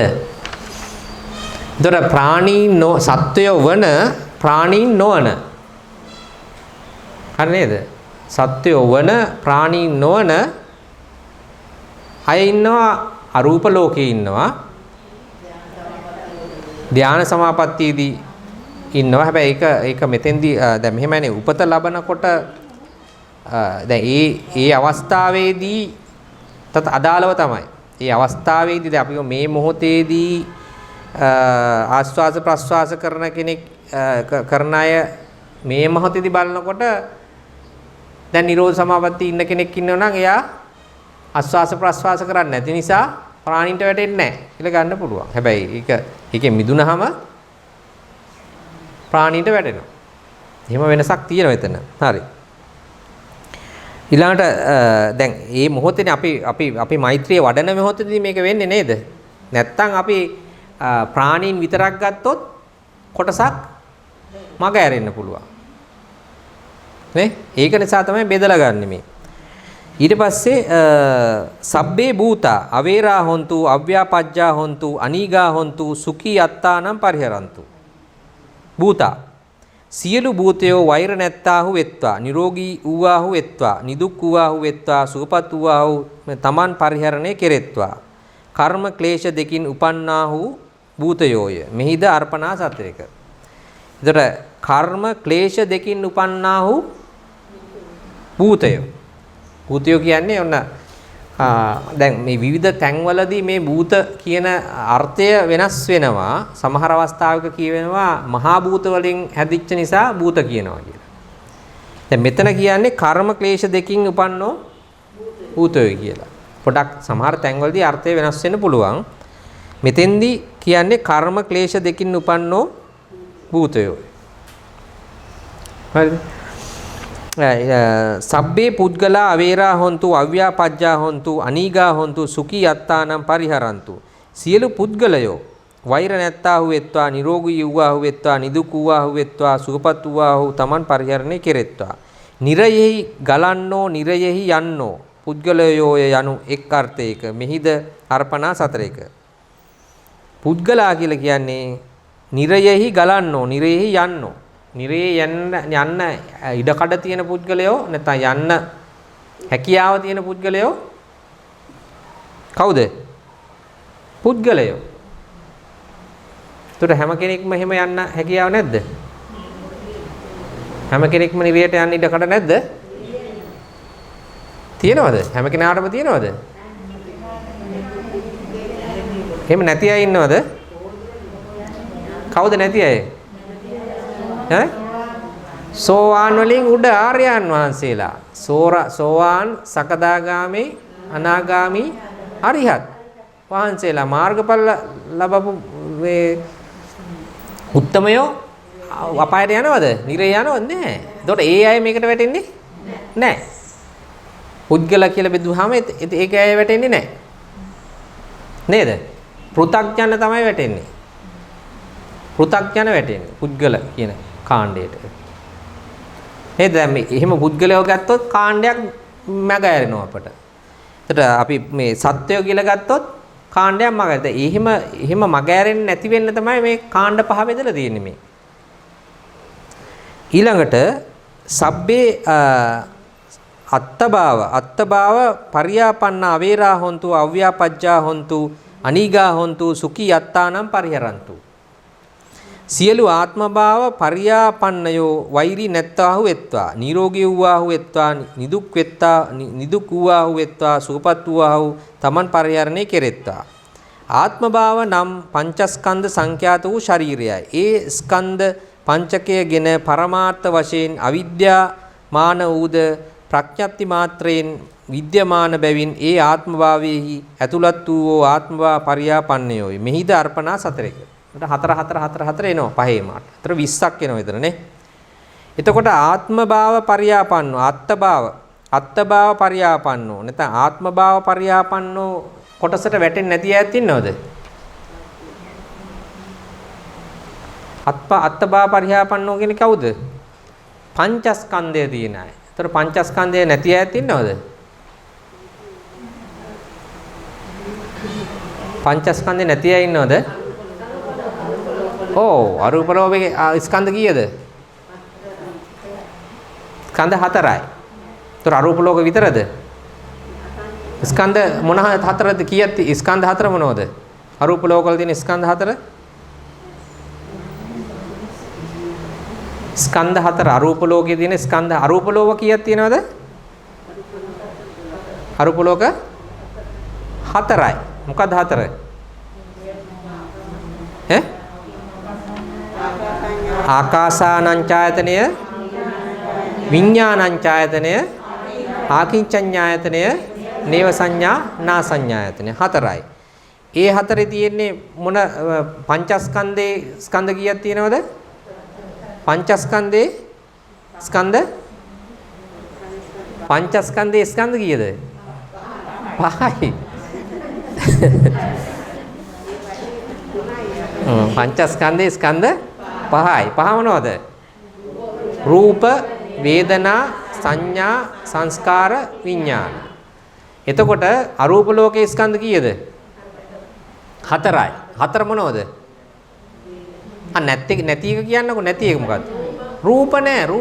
රූප නැහැ. එහෙනම් ඊතුරු 4 තියෙනවා. මොකද? වේදනා, සංඥා, සංස්කාර, විඥාන. 4 තියෙනවා අරූප ලෝකේ. ඒතොර එච්චරද?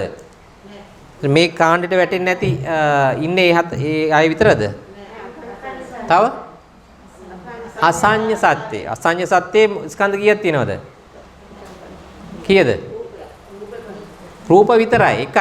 එකයි. රූප ස්කන්ධය විතරයි. ඒතර අනිත් ටිකේ ඔක්කොගේම පංචස්කන්ධය තියෙනවද? ඔව් අනිත් ඒ ඔක්කොගේම පංචස්කන්ධය තියෙනවා. ස්කන්ධ පහම තියෙනවා. එතකොට ඒකට ඒ ටික අයිති වෙන්නේ නැහැ මෙතෙන්ට. ඒ අරූප ලෝක 4යි අසඤ්ඤ සත්‍යය අයිති වෙන්නේ නැහැ මේ කොටසට. හරිනේ.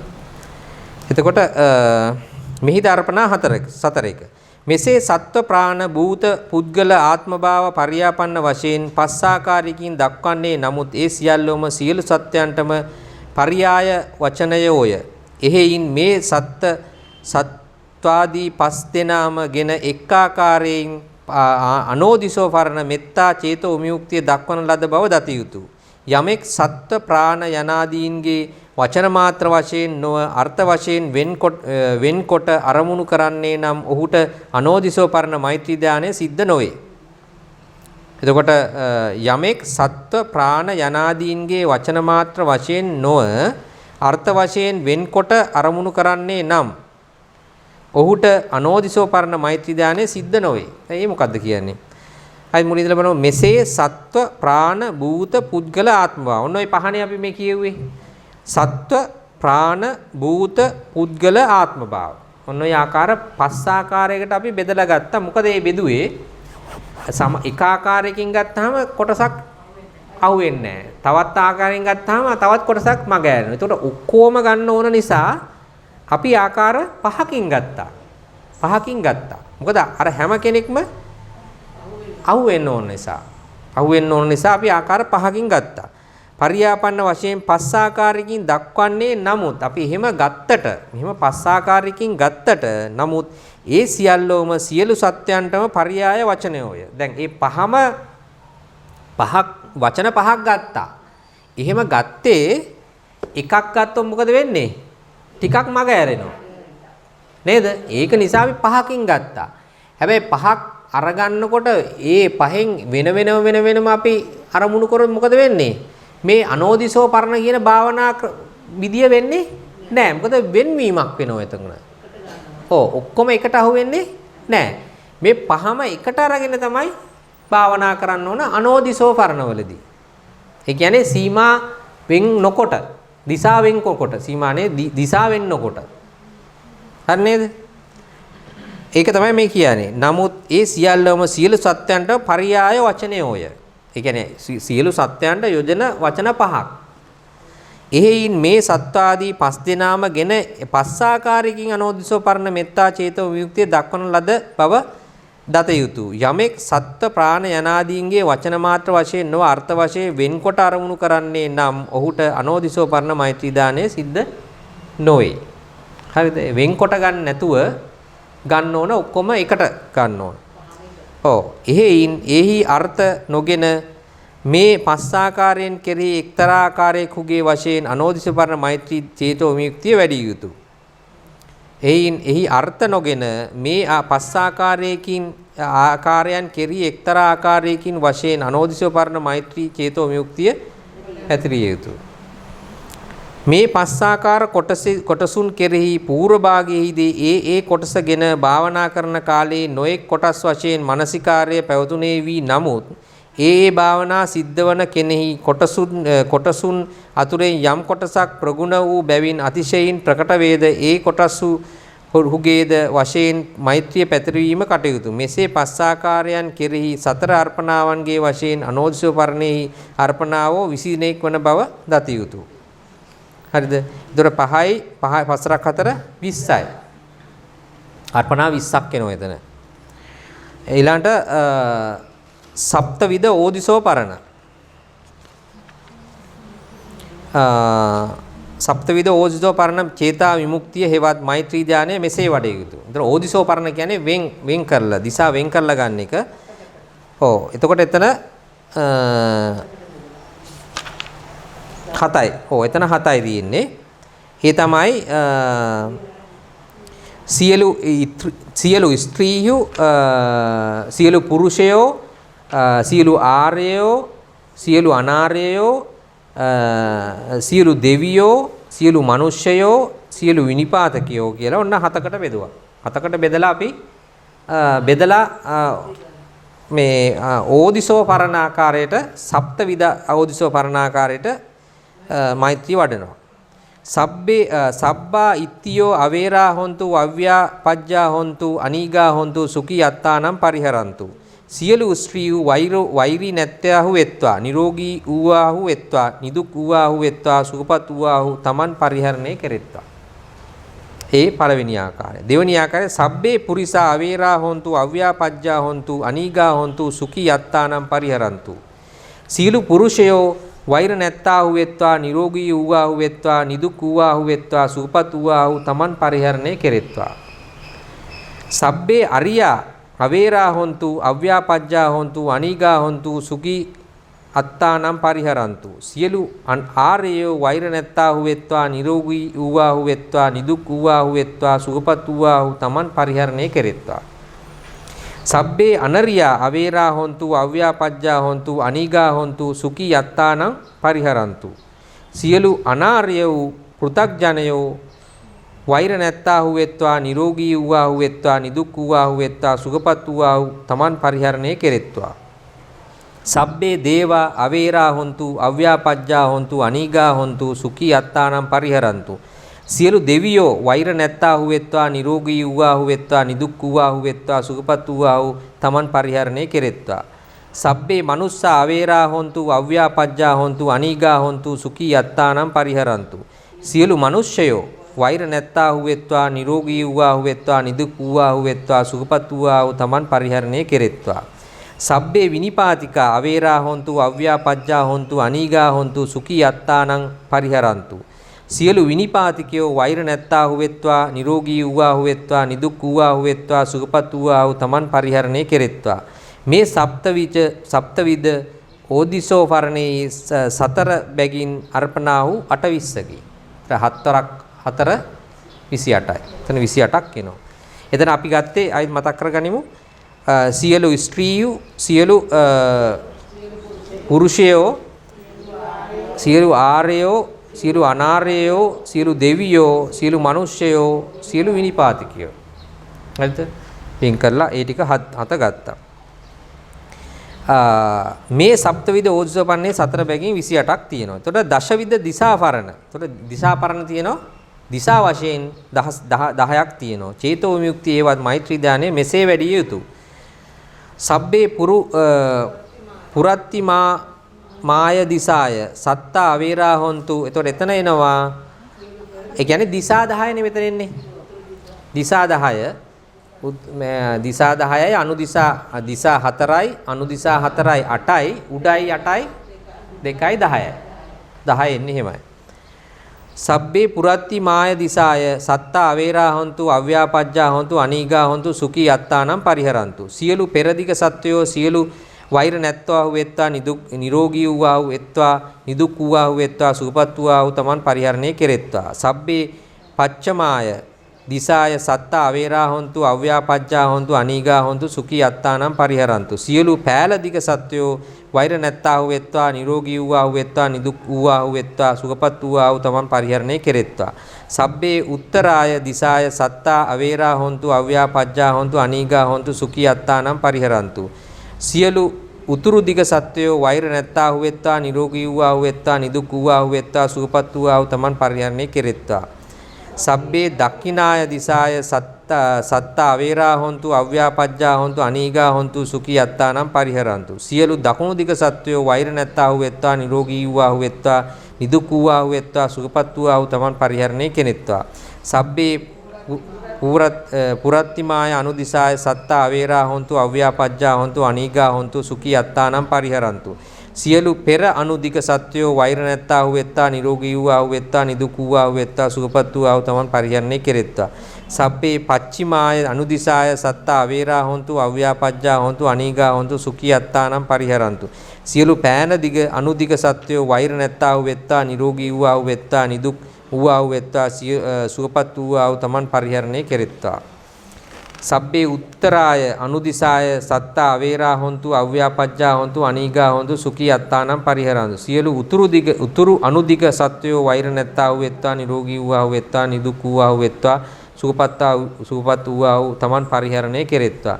සබ්බේ දක්ඛිනාය අනුදිසාය සත්ත අවේරා හොන්තු අව්‍යාපජ්ජා හොන්තු අනීගා හොන්තු සුඛී අත්තානම් පරිහරන්තු. සියලු දකුණු අනුදිග සත්වයෝ වෛර නැත්තා වූ වෙත්වා නිරෝගී වූ ආ වෙත්තා නිදුක් වූ ආ වෙත්තා සුවපත් වූ ආ තමන් පරිහරණය කෙරෙත්වා. සබ්බේ හෙට්ටිමාය දිසාය සත්ත අවේරා හොන්තු අව්‍යාපජ්ජා හොන්තු අනීගා හොන්තු සුඛී අත්තානම් පරිහරන්තු. සියලු යටදිග සත්වයෝ වෛර නැත්තා වූ වෙත්වා නිරෝගී වූ ආ වෙත්වා නිදුක් වූ ආ වෙත්වා සුවපත් වූ ආ තමන් පරිහරණය කෙරෙත්වා. සබ්බේ උපරිමාය දිසාය සත්ත අවේරා හොන්තු අව්‍යාපජ්ජා හොන්තු අනීගා හොන්තු සුඛී අත්තානම් පරිහරන්තු. සියලු උඩදිග සත්වයෝ වෛර නැත්තා වූ වෙත්වා නිරෝගී වූ ආ වෙත්වා නිදුක් වූ ආ වෙත්වා සුඛපත් වූ ආ තමන් පරිහරණය කෙරෙත්වා. මෙපරිද්දෙන් දස දිග්ගී සියලු සත්වයෝද ප්‍රාණීහුද සියලු භූතයෝද සියලු පුද්ගලයෝද සියලු ආත්මභාව පරියාපන්නයෝද සියලු ස්ත්‍රීහුද සියලු පුරුෂයෝද සියලු අනාර්යයෝද සියලු ආර්යයෝද සියලු අනාර්යයෝද සියලු දෙවියෝද සියලු මිනිස්යෝද සියලු විනිපාතිකයෝද වෛර නැත්තා වූ වෙත්වා නිරෝගී වූ ආ වෙත්වා නිදුක් වූ ආ වෙත්වා සුවපත් වූ ආ තමන් පරිහරණය කෙරෙත්වායි දිසා වශයෙන් මෛත්‍රිය වැඩි යුතුය.